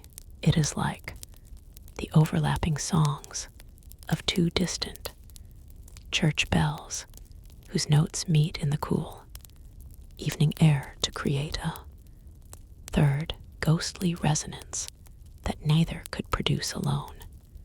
It is the way a field of tall, golden grass sways when a summer wind passes over it. The individual stalks remain anchored, yet a visible wave of motion travels across the landscape, a phantom shape defined by collective rhythm. It is the intricate moire pattern created when two fine silk veils are laid, one over the other, revealing hidden, shimmering geometries. Light is the rhythmic pulse of a sleeping giant's breath, moving through the grand house of the universe, a soft vibration that carries the news of distant stars. It is the way the iridescent colors on a soap bubble, shift, and swirl, dance of waves folding over themselves in a shimmering embrace. It is the soft, feathered edge of a shadow on a sun-drenched wall where the light has gently spilled over the boundary, refusing to leave a cold, hard line. We are drifting into a reality where everything is connected by these invisible, undulating threads of light. Letting this knowledge settle, we find ourselves standing at the edge of a great intellectual shore, looking out over a sea that the pioneers of light believed could not be empty. For centuries, the physics of our world was the physics of the tangible, a realm where every effect required a direct and visible cause. When a ripple moves across a pond, we see the water itself being displaced, a sequence of rising and falling that requires the liquid to exist as a carrier.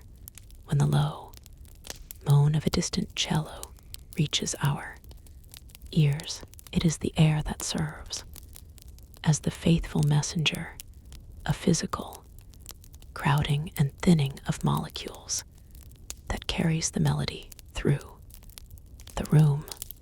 To the 19th century mind, the idea of a wave without a medium was as unthinkable as a shadow without an object to cast it. If light was indeed a wave, a rhythmic oscillation of electromagnetic fields as Maxwell had so elegantly proposed, then it must surely possess a substrate, a universal stage upon which its performance could unfold. This missing element was given a name that sounds like a whisper from an ancient ritual, the luminiferous ether. This ether was envisioned as a substance of incredible subtlety, a ghostly material that filled every nook and cranny of the cosmos, from the vast gaps between the planets to the microscopic spaces between atoms. It was the absolute frame of reference, the quiet foundation of the universe, architecture to support the incredible speed of light. This medium had to be unlike anything ever encountered, stiffer than steel to allow for such high-frequency vibrations, yet so ethereal that planets could glide through it without the slightest hint of friction. It was the ultimate paradox, an invisible ocean that held the stars in place while remaining entirely transparent to the touch of solid matter. We imagined ourselves moving through this sea like travelers unaware of the wind, searching for the very thing that sustained the light we used to see. It is the unseen marrow of the cosmic bone, providing structure to the void. It is an unseen trampoline of the stars, reacting to every leap of energy. Think of it as the silvered lining of a dark cloud's interior, reflecting a light we cannot yet source. It is the subterranean heartbeat of a dormant volcano, a presence felt only through the tremors it sends to the surface. This was the invisible oil within a celestial machine, ensuring every part moved in silent harmony. It was the vibrating ghost of a struck tuning fork, an invisible hum that persists long after the strike. We are drifting into the realization that for light to travel, we once believed it needed a home, a sacred and invisible ground to walk upon, a medium that connected every corner of existence into a single vibrating whole. Letting this knowledge settle, we find ourselves drifting deeper into a conceptual labyrinth where the architects of light were forced to design a substance that defied the very logic of the material world. To the pioneers of the 19th century, light was not a lonely traveler, but a vibration within a grand, encompassing medium. Yet, the requirements for this medium were nothing short of miraculous.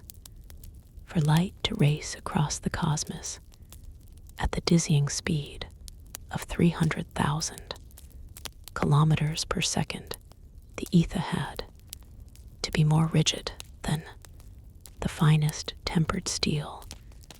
In the language of physics, the velocity of a transverse wave is dictated by the stiffness of the material it traverses. Thus, the ether was imagined as an uncompromising, crystalline lattice of immense tension, a celestial bedrock that would not yield. Yet, here the paradox deepens, and the mind must stretch to accommodate a duality. This very same substance, this cosmic foundation, had to be so tenuous and frictionless that the planets could glide through it for eons without losing even a fraction of their momentum. If the ether were truly as solid as the mathematics of light suggested, the earth should have been brought to a swift and grinding halt, trapped like a fly in amber. Instead, the celestial bodies danced through it in a state of perpetual, unhindered motion, never feeling the drag of the very medium that carried their light. It was a substance required to be simultaneously the most stubborn solid and the most yielding vacuum, a ghostly infrastructure that supported the universe while remaining entirely invisible to its inhabitants. Imagine a vast, invisible glacier that offers no resistance to the ships that sail through its heart, or a forest of iron trees that turn to mist the moment they are touched by a traveler. We are contemplating an ocean of transparent obsidian that feels like a summer breeze, a rigid ghost that supports the weight of the stars while offering no friction to their journey. This was the impossible architecture of the old universe, a world built upon a foundation of contradictions. It is the heavy silence of a library where the books are made of stone, yet can be read by a passing breeze. It is an archway of sunbeams that holds the weight of a mountain or a suit of mail forged from the evening star. We see it as a frozen waterfall that still allows the salmon to leap through its icy columns, a structure of absolute permanence that possesses the fluidity of a dream, an anchor made of smoke that holds the world in place while letting it fly free. Letting this knowledge settle into the quiet corners of our understanding, we find ourselves standing before the grand synthesis of the 19th century. It was here that James Clerk Maxwell, a man of profound vision, looked upon the scattered phenomena of electricity and magnetism and saw a single unified dance. He wove these separate threads into a magnificent tapestry of equations, describing how light itself was a ripple through the unseen fabric of the world. To Maxwell, light was not an independent traveler, but an undulation of the ether, a shimmering vibration passing through the medium like ripples in a field of liquid crystal. This established the ether not just as a filler of space, but as the supreme witness, the absolute frame of reference.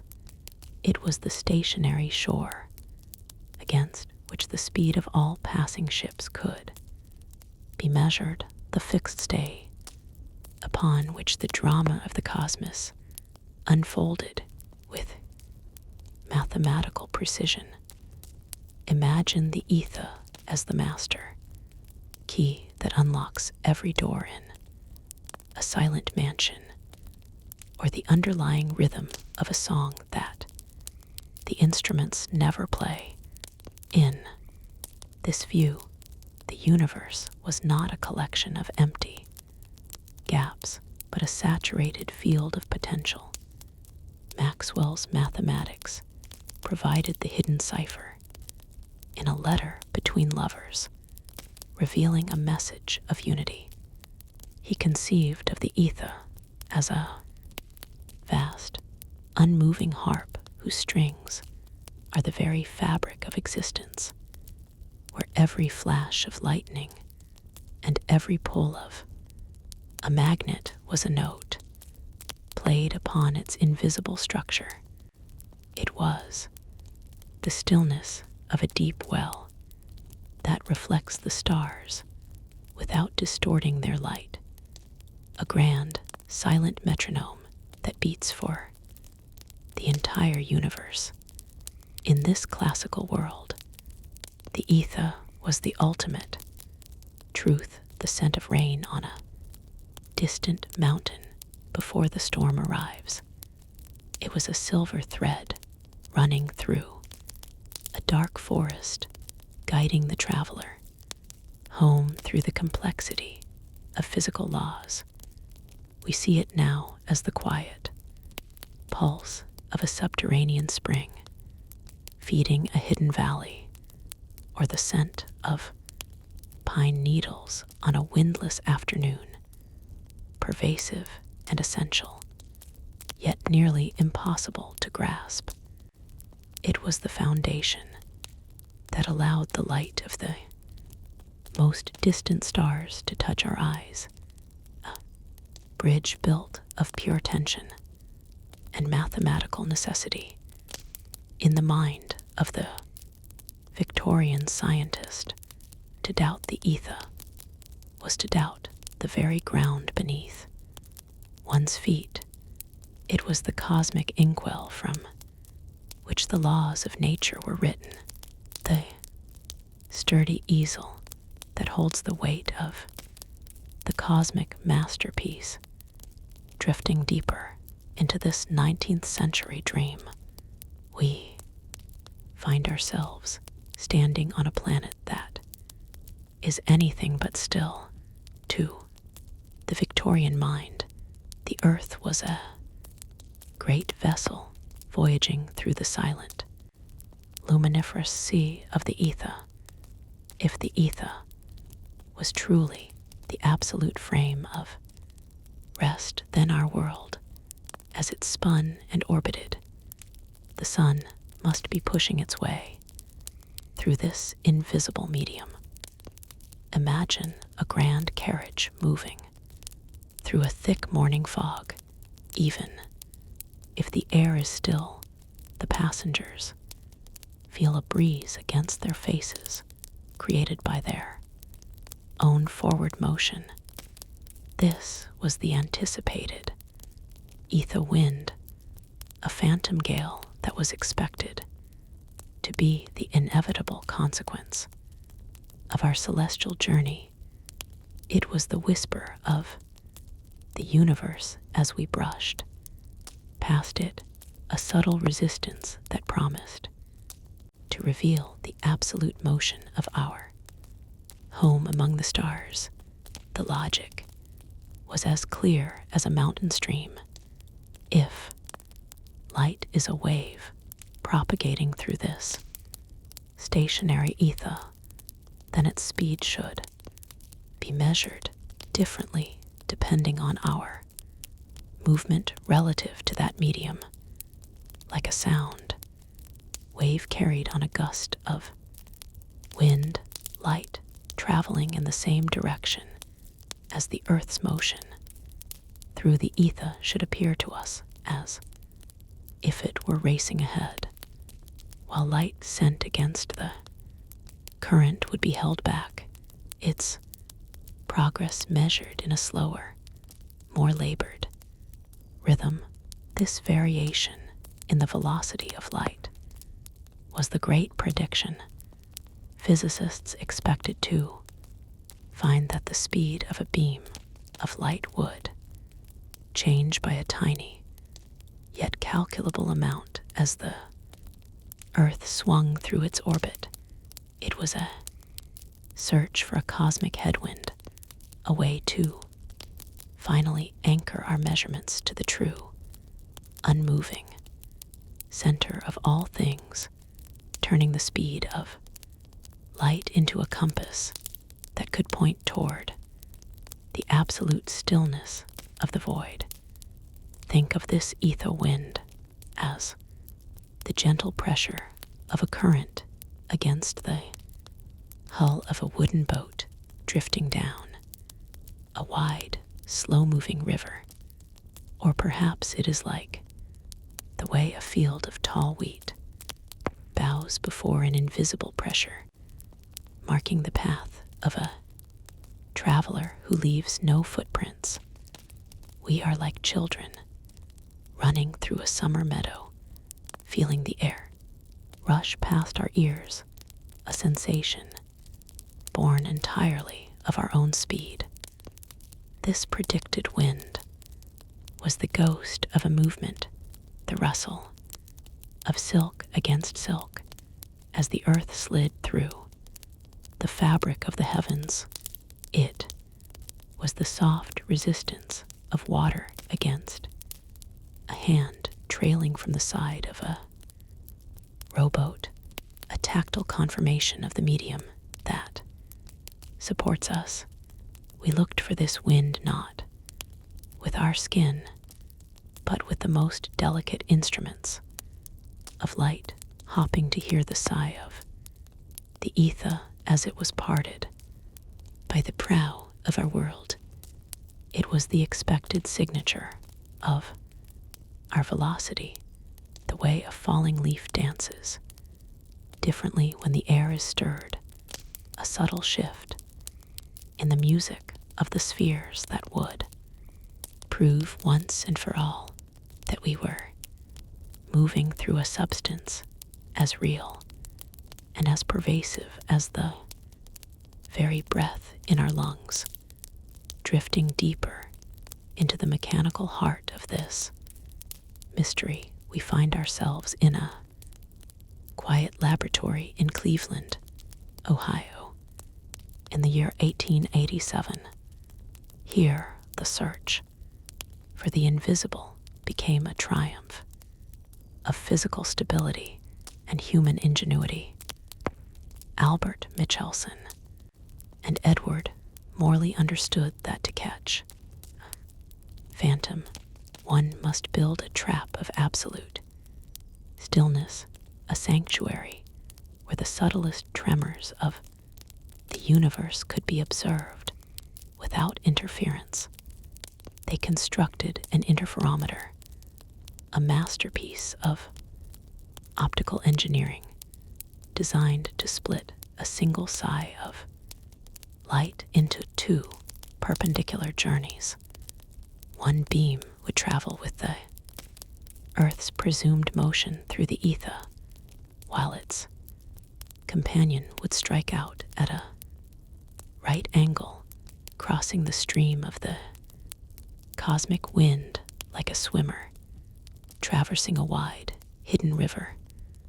Upon their return from their respective mirrors, these two beams would be reunited, their crests and troughs overlapping to create a delicate barcode of light and shadow known as interference fringes.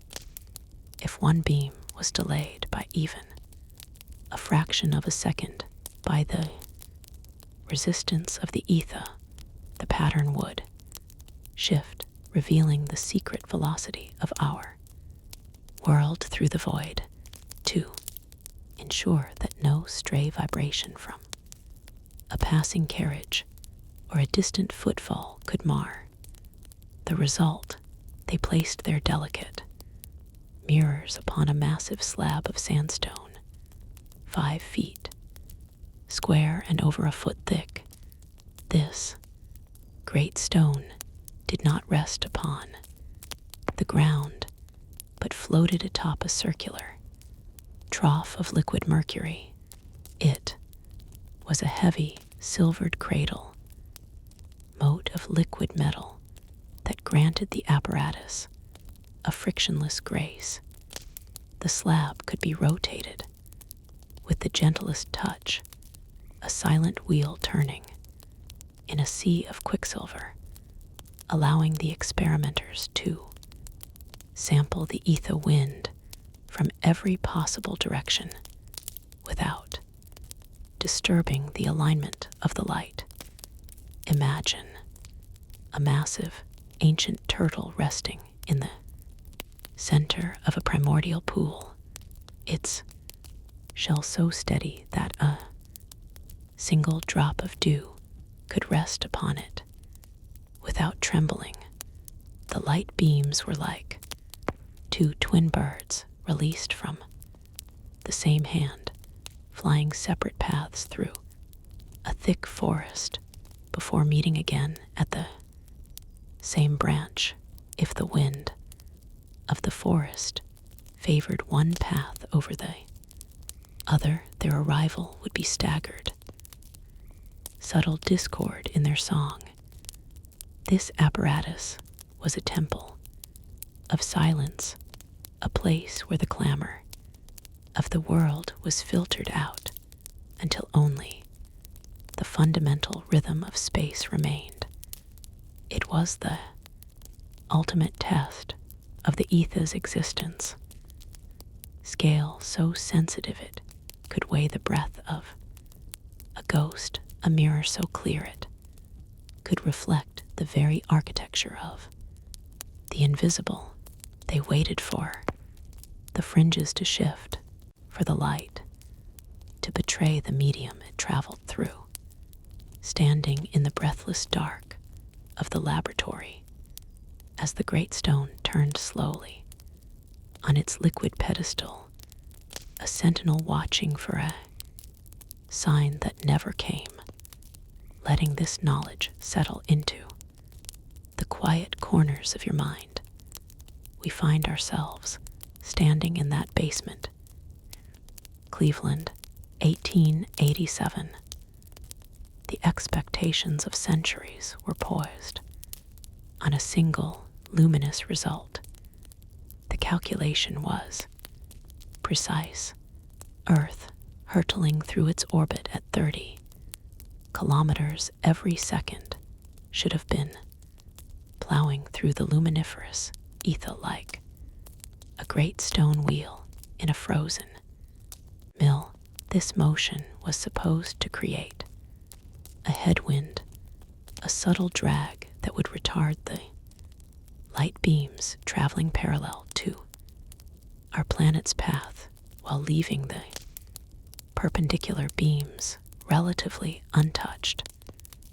Michelson and Morley looked for a shift in the interference fringes, a tiny displacement of those dark and light bands that would signal the ether's presence. They rotated the massive stone slab, expecting the patterns to dance, to slide across the eyepiece in a predictable rhythm as the orientation changed relative to the cosmic flow, but the light remained indifferent to the shock of the scientific world. The fringe shift was virtually non-existent. The speed of light was measured as exactly the same in every direction, regardless of the Earth's frantic rush through the void. It was as if the wind of the ether simply did not blow, or as if the light were somehow immune to the very medium that was supposed to carry it. This was the null result, a silence so profound it shook the foundations of classical mechanics. If the ether was the stage, why did it not influence the actors? Imagine a traveler standing on the deck of a ship, tossing a stone into the water. They expect the ripples to trail behind as the ship surges forward, leaving a wake of evidence. But instead, the water forms a perfectly centered circle on a rushing stream, as if the ship were standing perfectly still in a dead calm. This was the crisis that descended upon the late 19th century. It was an unshakable poise of a mountain in a hurricane. The equations of Maxwell and the laws of Newton were suddenly at odds, staring at each other across an unbridgeable chasm between two old friends. The universe had whispered a secret that no one was yet prepared to hear, that the absolute frame of reference, that solid ground of the ether, might be a phantom. Physics had reached the edge of a great cliff where the maps ending in white space offered no guidance. It was a silent bell in a gale, a shadow that refuses to lengthen as the sun sets, a compass that points to every star simultaneously. The world of the material was becoming a mirror that shows only the light, never the glass, leaving the seekers in the ghostly stillness of a desert.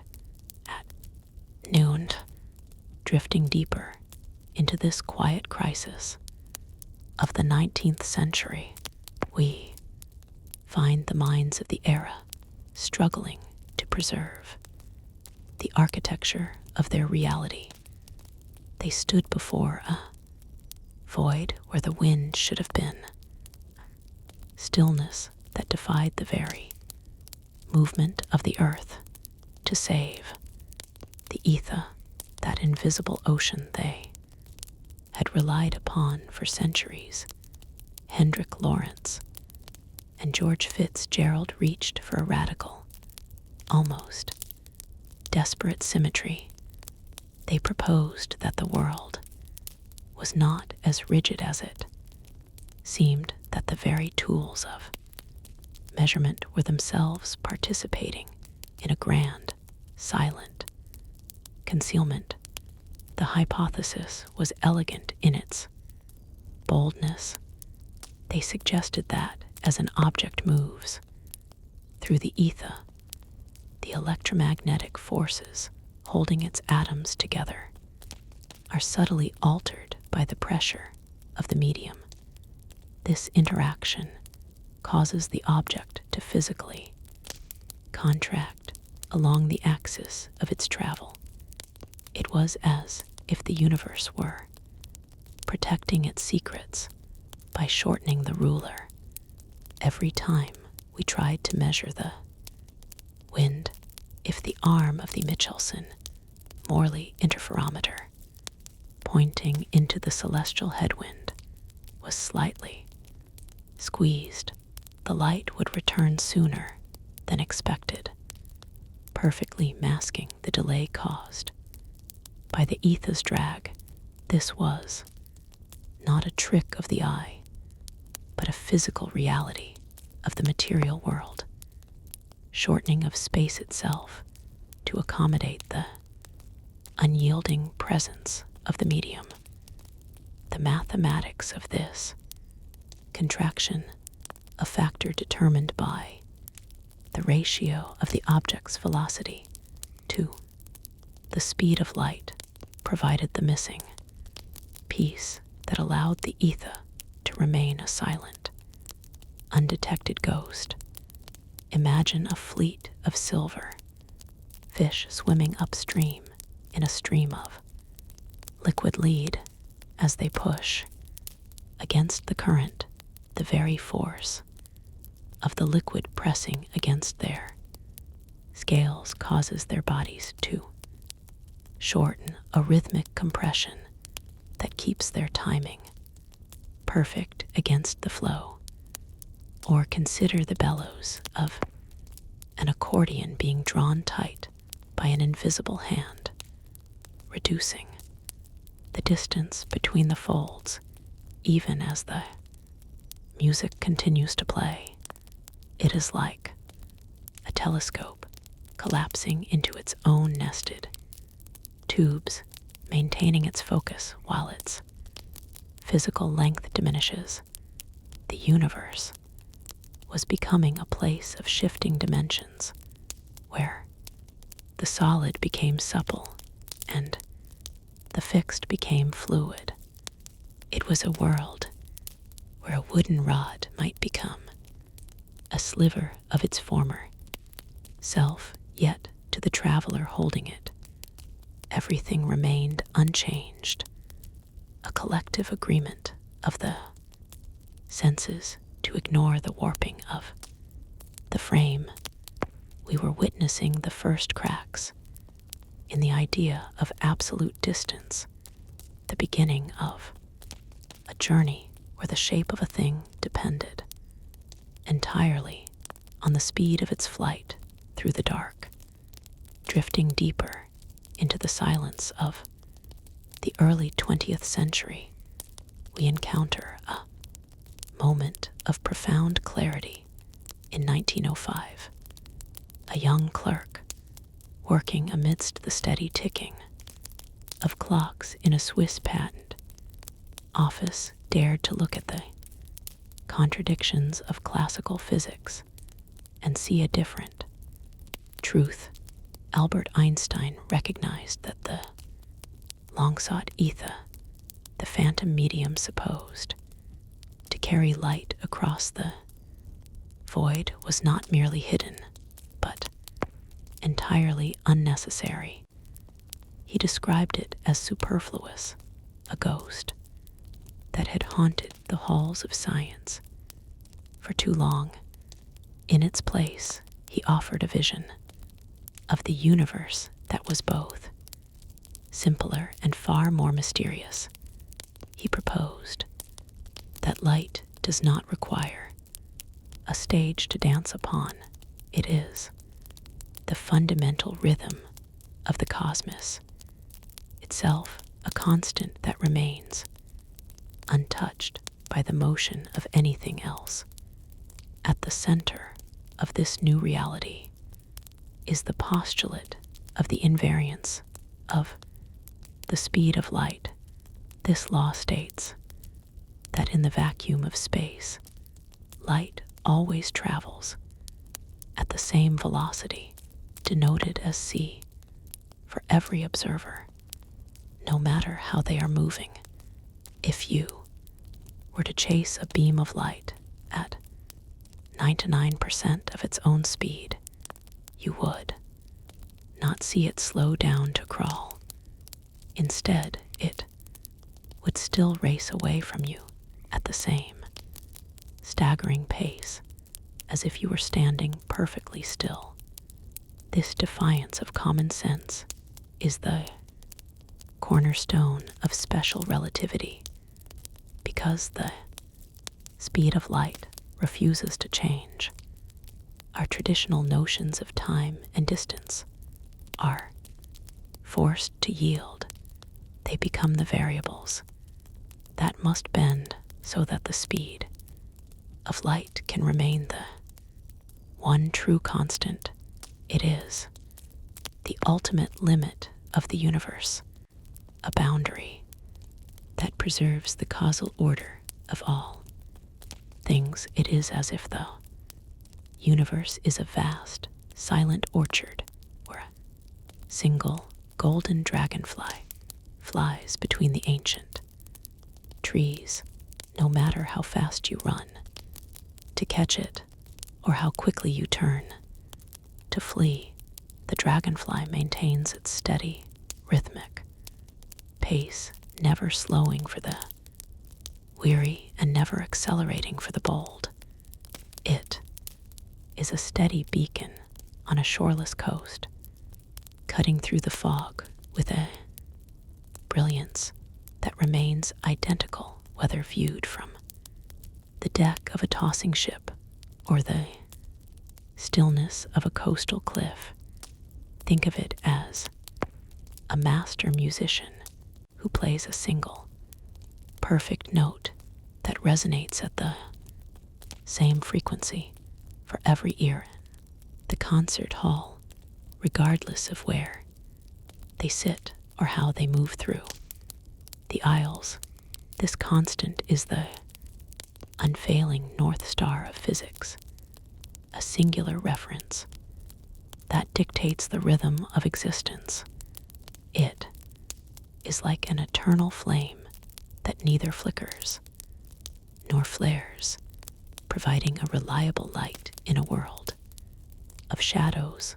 The universe had found its anchor not in a material substance, but in a speed, a boundary that nothing could cross, a celestial speed limit that defined the very geometry of the dark.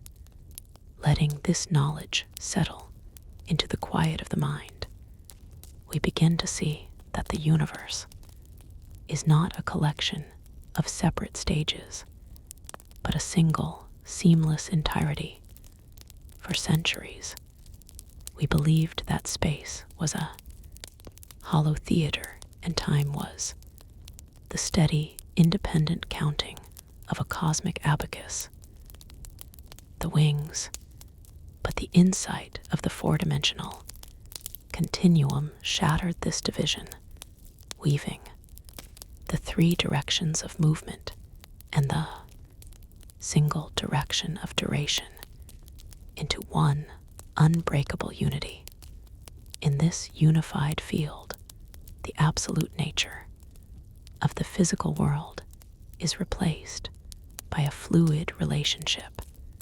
The measurements of a journey, the miles traveled, and the minutes passed are no longer universal constants.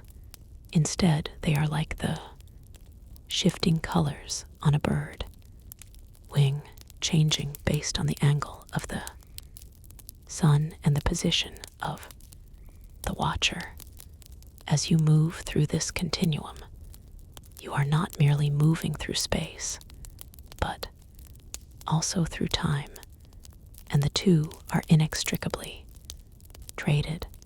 To move faster through the spatial dimensions is to move more slowly through the temporal one, as if the universe has a finite amount of existence to distribute among its directions.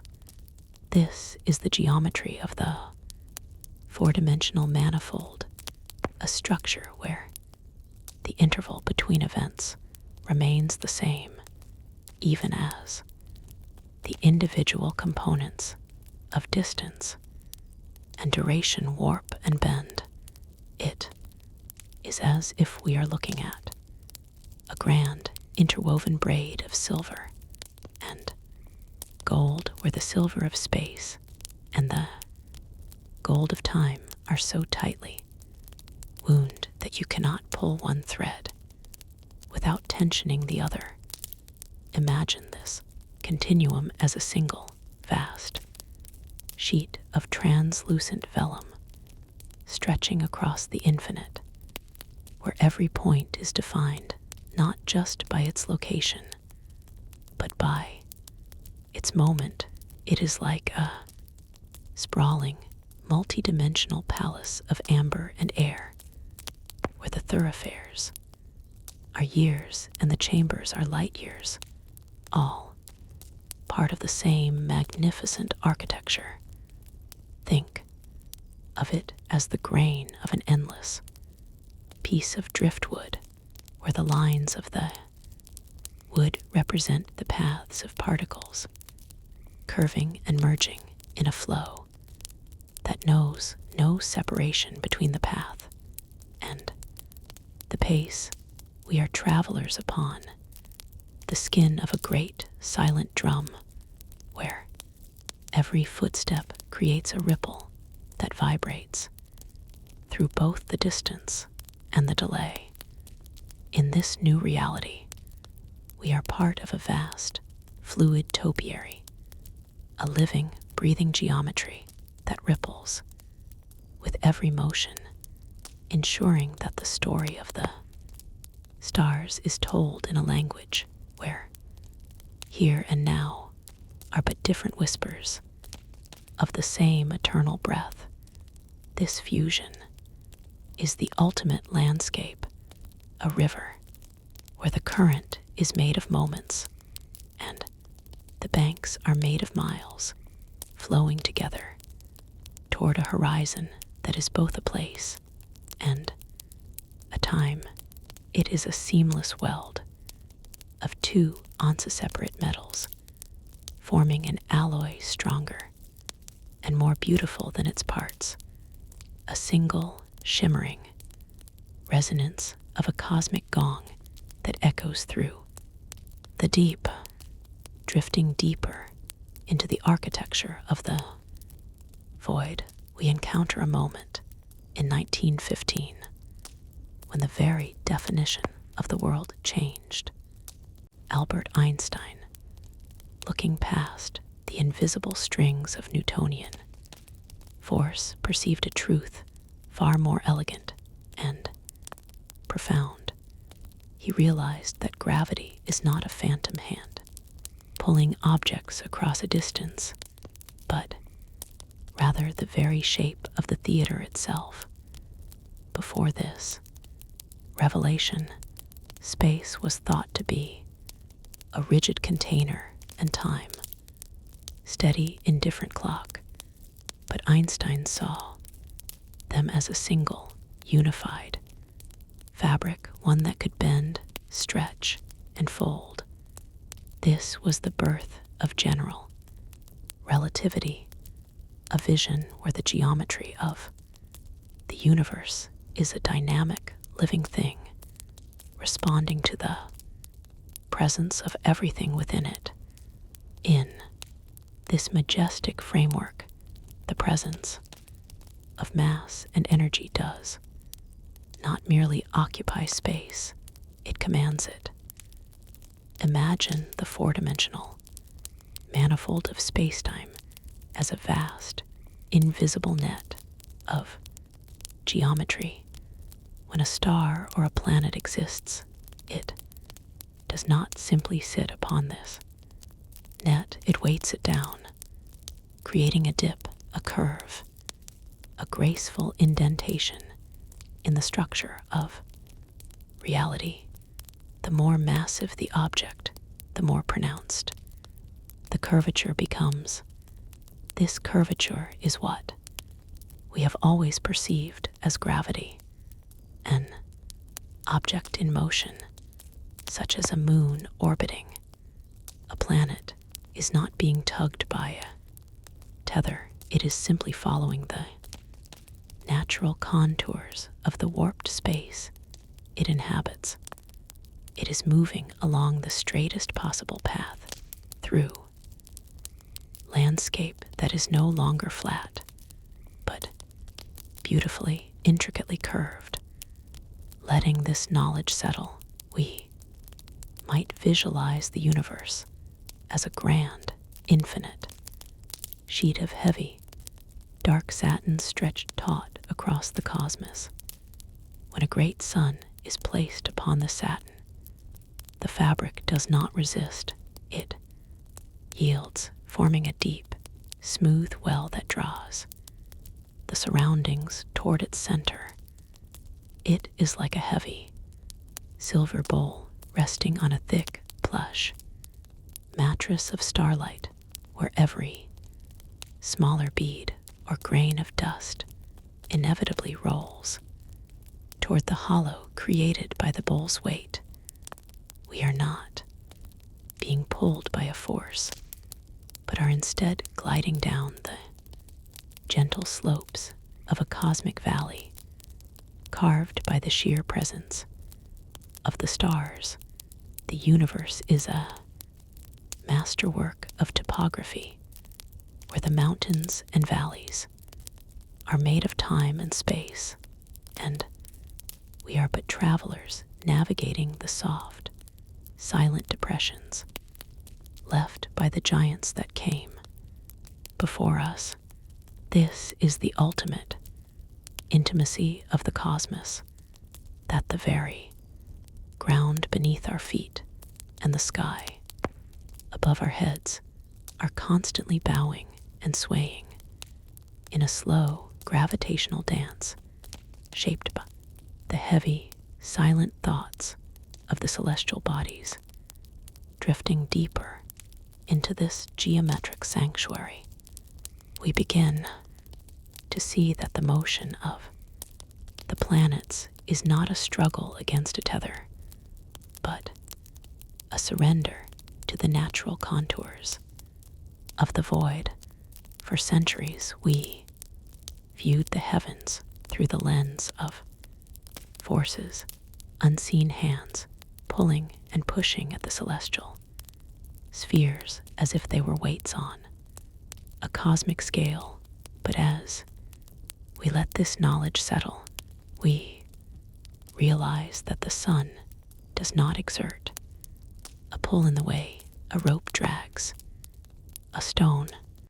Instead, it sits as a magnificent presence, its sheer mass pressing into the fabric of reality and redefining the very meaning of direction. In this curved theater, the concept of a straight line is transformed. We call these paths geodesics, the most direct and honest routes through a universe that is no longer flat. Every celestial body is simply following its own internal sense of forward, unaware that the ground beneath it has been molded into a circular embrace. Imagine a vast, silent meadow where a single massive oak tree grows. The ground around the roots is not level, it dips and swells with the weight of the ancient wood. If you were to walk across this meadow in what felt like a perfectly straight line, your feet would naturally follow the incline and decline of the earth. You would not feel yourself turning yet to an observer in the clouds. Your path would trace a graceful curve around the trunk. This is the experience of the earth as it circles the sun.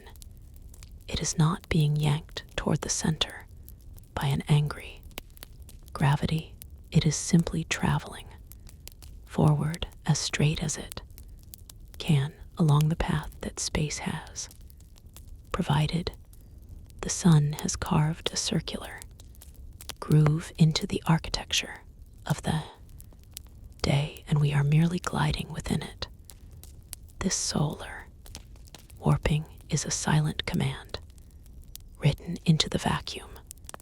Every planet, every moon, and even the smallest grain of cosmic dust is a traveler on these predetermined tracks. We are like a bead of dew rolling along the spine of a curved leaf, following the natural vein of the plant because it is the only way forward. There is no friction here, no effort, only the pure geometry of existence. The universe does not require engines or oars to move its children. It simply shapes the road so that every destination is a natural consequence of the journey. We are passengers on a silk ribbon laid across the rolling hills of a dream, moving through a landscape where the hills themselves are made of time and the valleys are the breath of the stars. In this light, an orbit is not a loop of captivity, but the ultimate expression of freedom, a movement so perfectly aligned with the shape of the world that it requires no energy to maintain. It is the ancient riverbed that guides the water without a single hand. To push it, a celestial record where the needle of our world follows the groove of a song composed by the mass of the sun. We are falling, yes, but we are falling along a path that never ends, a perpetual motion born from the marriage of mass and the yielding dark, drifting deeper into the structural secrets of the void. We find that the nothingness we traverse is governed by a hidden resilience. Letting this knowledge settle, we begin to perceive that the vacuum is far from a passive stage. It possesses a character and a structural integrity that the early observers of the heavens could never have imagined. Einstein's field equations reveal that the void is endowed with a profound stiffness, a cosmic stubbornness of the vacuum that resists the intrusion of mass and energy. It is not a fragile film, but a medium of immense strength. This stiffness is the immovable lattice of the void that holds the galaxies apart, maintaining the architecture of the night with a tenacity that defies our common sense. In the language of physics, this resistance is quantified by a constant so immense that it renders the texture of the real nearly rigid.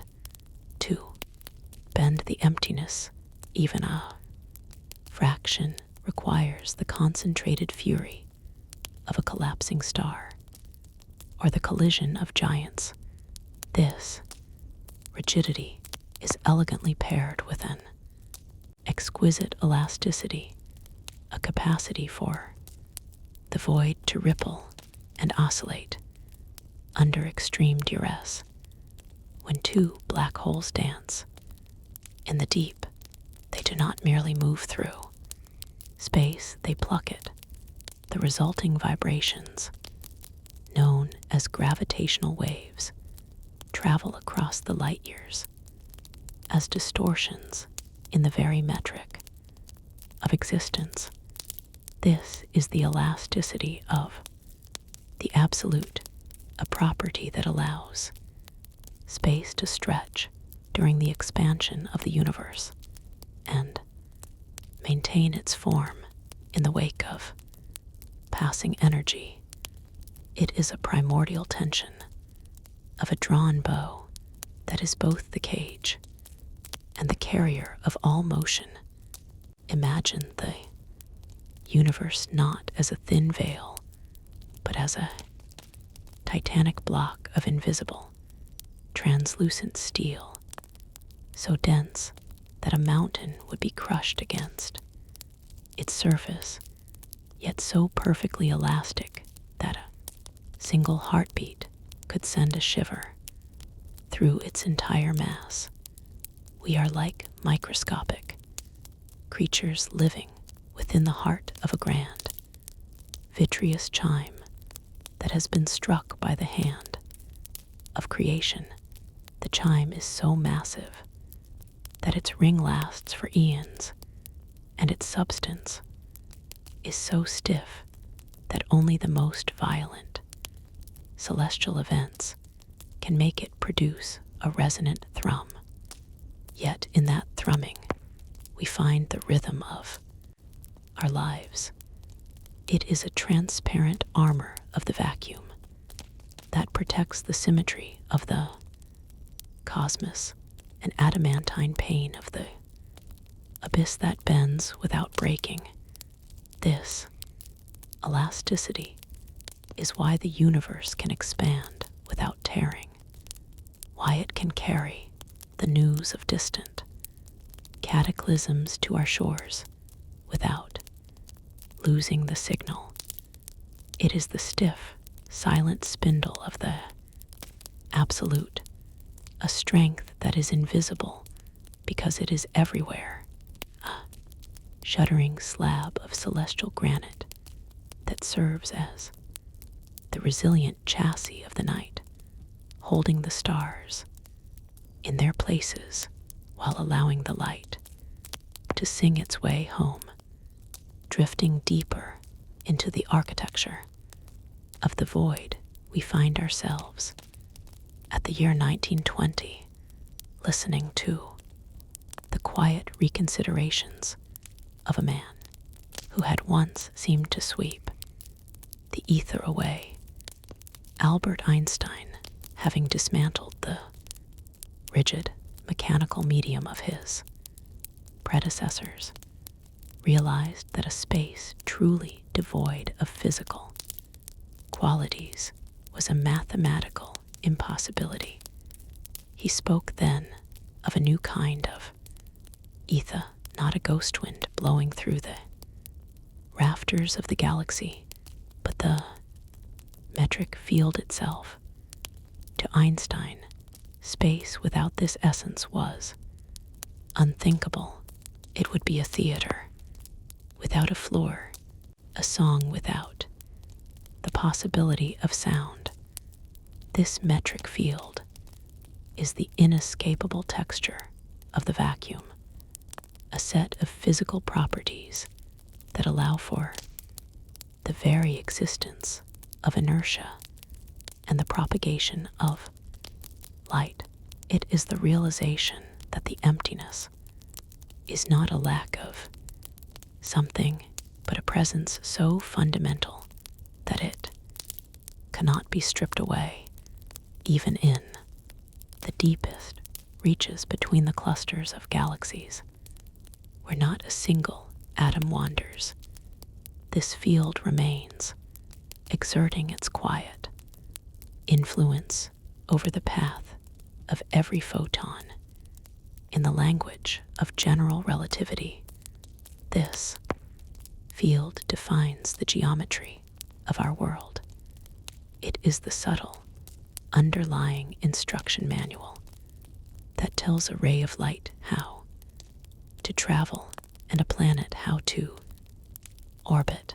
If we were to remove the metric field, we would not be left with empty space.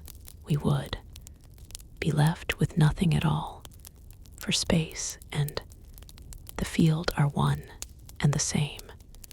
This is the great, silent realization of modern physics. The vacuum is endowed with physical states. It possesses a curvature, a tension, and a capacity to carry the energy of the stars.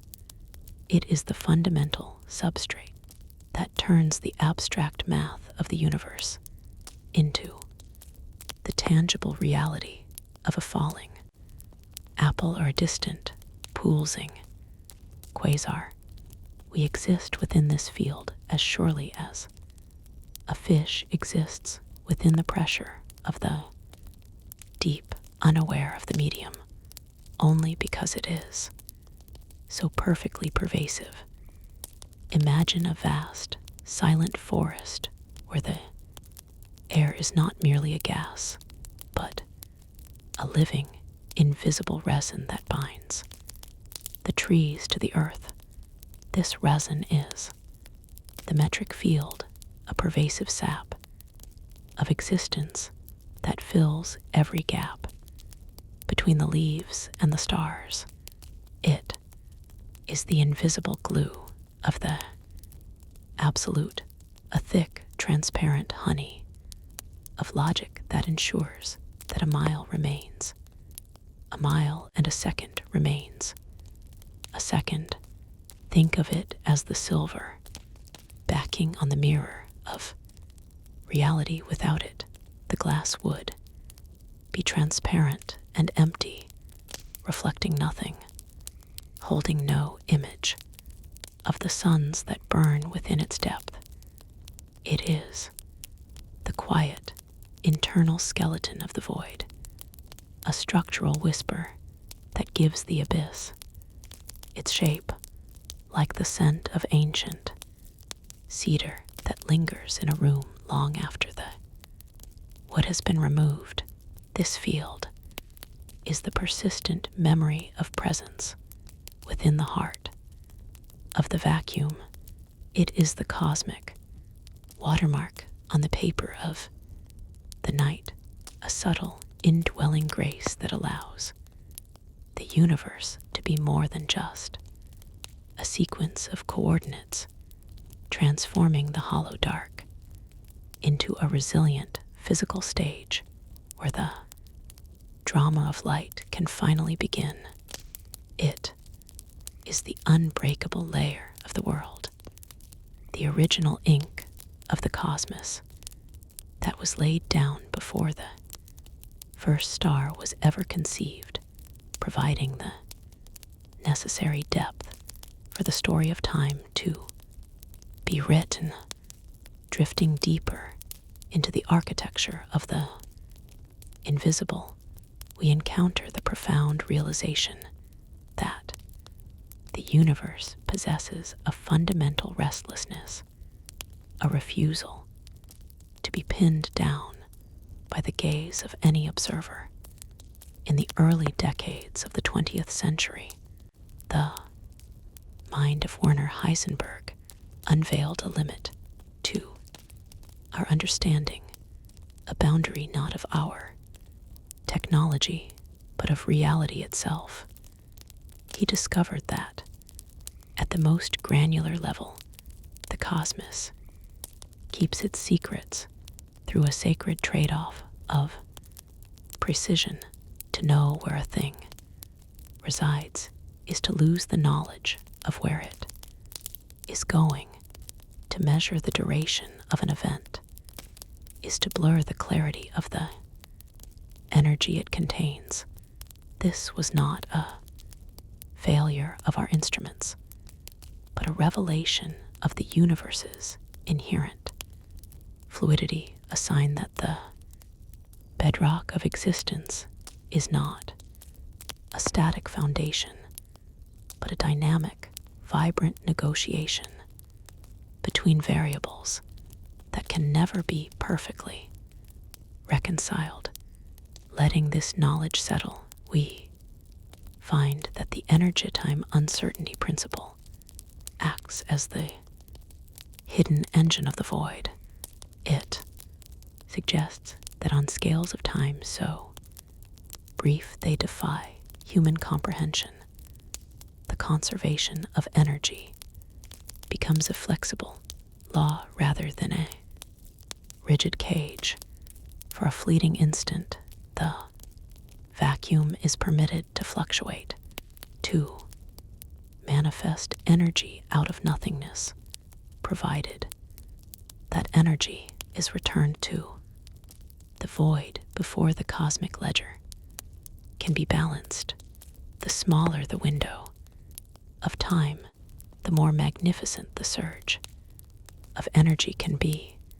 This allows the emptiness to seethe with potential, a frantic, subatomic activity where particles and fields dance in a state of perpetual arrival and departure. It is as if the universe is mimicking the rapid, silent fluttering of a hummingbird, wings on a scale of trillions of cycles per second, ensuring that the void is never truly empty, but rather a reservoir of latent power waiting for its moment to spark. This principle is like a cosmic lender that allows the vacuum to borrow immense wealth for the blink of an eye, momentary riches of energy that must be repaid before the clock strikes the next infinitesimal tick. It is the shivering of a still pond's surface just before the first drop of rain touches it, a premonition of movement that exists in the tension of the water. It is the restless, invisible static that fills the gap between radio stations, a chaotic hum of information that exists only because the signal is not yet fixed. This uncertainty is the silken agitation of the void, the indistinct grain of a blurred photograph that prevents the universe from ever becoming a cold, dead machine. It is the unstable pulse of a neon sign in the deep night, a sign that even in the quietest hours, there is a hidden current that refuses to be extinguished. This constant, unmeasured vibration is the soul of the vacuum, a creative instability that allows the fabric of space to remain supple and alive, testament to the fact that the universe is not a mere collection of objects, but a symphony of possibilities that can never be fully silenced. Drifting deeper into the architecture of the void, we find that the nothingness we once imagined is a phantom, a convenient simplification for a reality that refuses to be still. For centuries, we viewed the vacuum as a sterile container, a hollow vessel waiting to be filled by the heavy objects of the world. It was the absolute zero of existence, a silence so profound that even the echo of an atom could not find purchase. This was the classical stage, a fixed and cold platform where the drama of matter played out against a backdrop of total negation. But as our vision sharpened and we peered into the smallest scales of reality, we realized that the stage itself is alive, woven from a more complex and restless material than we ever dared to dream. This is the quantum vacuum, a realm governed by a delicate trade-off between time and energy.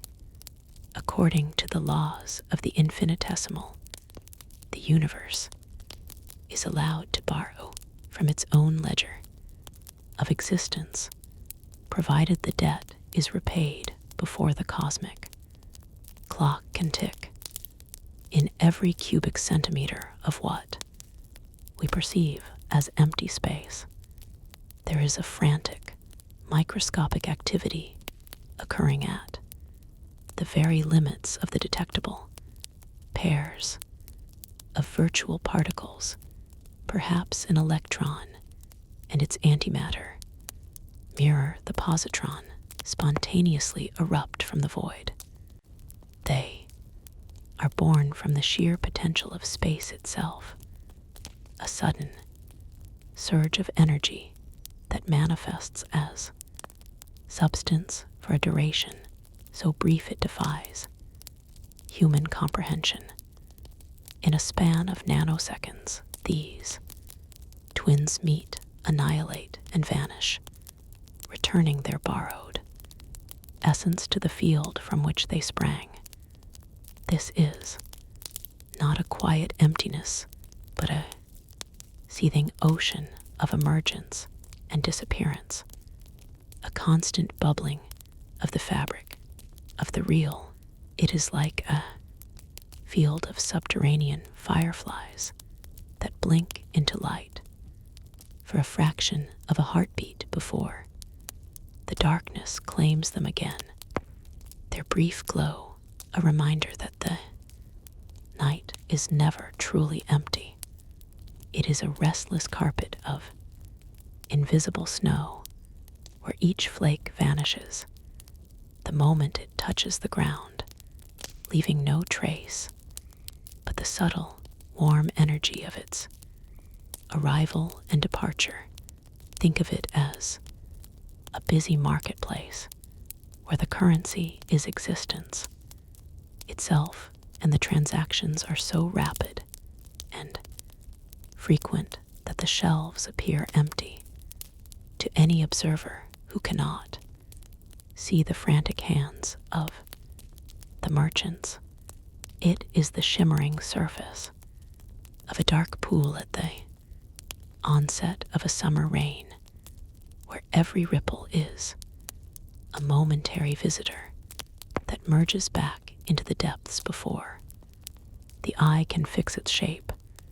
This is the creative friction of the void, a perpetual motion, machine of the infinitesimal that ensures the universe remains a vibrant, active participant in its own existence, even in the deepest reaches of the dark, drifting deeper into the quiet heart of the void.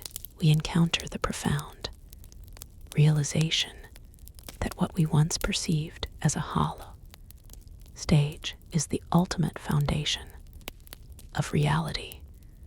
In the language of quantum field theory, the universe is not a collection of objects drifting through a container, but a tapestry of omnipresent fields, each one a subtle layer of existence that stretches from the edge of your breath to the furthest reaches of the stars.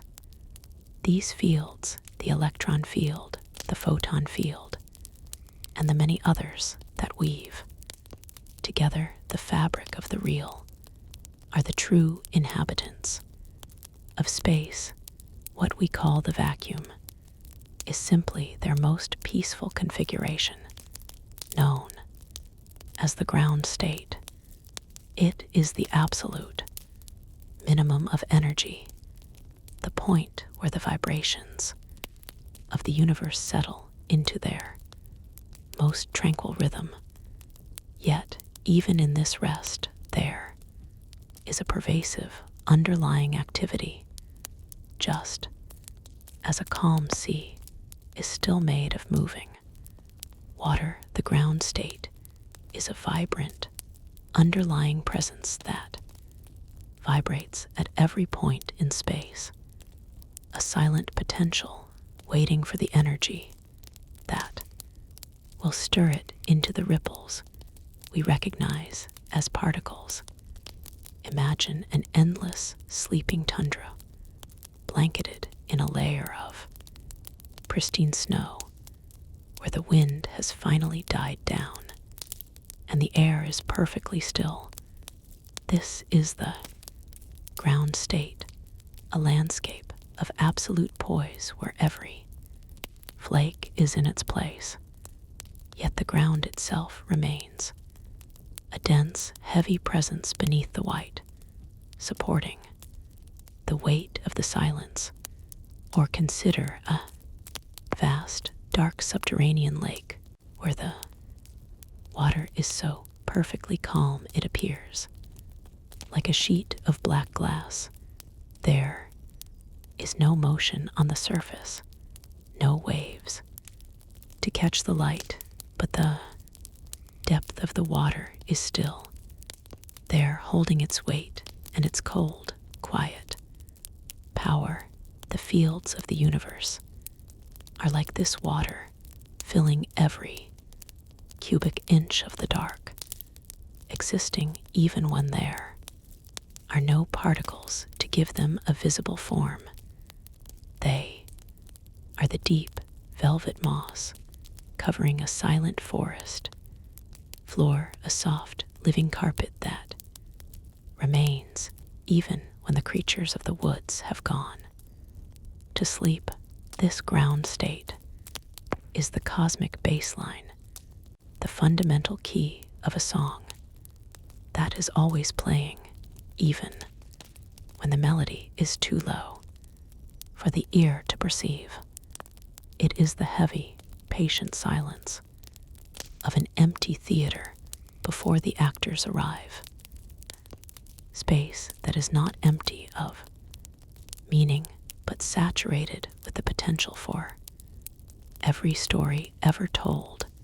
In this lowest energy state, the universe finds its ultimate equilibrium, a resting pulse that ensures even the deepest dark is never truly hollow, but is instead a reservoir of readiness, a silvered surface of a mountain tarn that holds the reflection of the entire sky in its unmoving depths. It is a state of being that precedes doing, a faint, steady pressure of air in a bellows that has yet to be squeezed, a subterranean choir hummed by the very fabric of space itself. Letting this knowledge settle, we find ourselves at the very basalt foundation of the abyss, where the silence is not a void, but a vibrant, invisible resonance. In the early 20th century, as the classical view of a static, empty vacuum began to dissolve, physicists uncovered a startling truth. Even if we could cool the universe to its absolute lowest temperature, stripping away every ounce of heat and every stray photon, there remains a persistent, unyielding residue of activity. This is the zero-point energy, the minimum energy that a quantum mechanical physical system may possess. It is the realization that the vacuum is never truly empty, but is instead teeming with a restless, fundamental vitality that can never be extinguished. This energy does not flow like a river or burn like a star. It simply is an intrinsic property of the emptiness itself, a baseline of existence that persists even in the absence of everything else, serving as the ultimate foundation beneath which the universe cannot fall. This ground state contains a fundamental quantum jitter, a microscopic quivering of the void's skin that never comes to rest. It is as if the universe, in its most private moments, cannot help but tremble with the sheer potential of being. This jitter is not merely theoretical. It manifests as a tangible force in the physical world, a bridge between the ghostly realm of the possible and the solid world of the actual. When two uncharged metallic plates are placed incredibly close together in a vacuum, they experience a mysterious attraction, a gentle but relentless push that draws them toward one another. This is the Casimir Effect, a measurable pressure born from the fact that the quantum fluctuations between the plates are restricted by the narrow gap, while the vast, unhindered fluctuations on the outside exert a greater force. The void itself, through its own internal pressure, reaches out to touch the material world, proving that the vacuum is a reservoir of hidden strength, a medium that possesses its own density and its own subtle crushing weight. Think of it as two ghost ships drifting on an ink-black lagoon, so close that their hulls almost touch. even in the absence of wind or tide. The tiny, random ripples of the water between them are fewer and more constrained than the vast, rolling waves of the open water, pressing against their outer flanks. This subtle difference in the water's own restless spirit nudges the vessels together, a testament to the power of the medium they inhabit. Or consider the way two delicate sheets of translucent parchment might be drawn toward each other, suspended in a drafty hall, not because of a magnet, but because the air itself finds more room to dance on the outside than in the narrow space between them. It is the universe's own internal tension, a subterranean clockwork that never stops, ticking a secret weight that keeps the scales of reality from ever reaching a state of perfect, hollow stillness. We are buoyed by this invisible sea, supported by a pressure that arises from the very fact that we exist within a space that is fundamentally, eternally alive, a cosmic upholstery that remains firm and supportive even when the room is empty. This pressure is the final signature of the vacuum's presence, the persistent evidence of a thrumming life, a breath and an inescapable, loving embrace of the infinite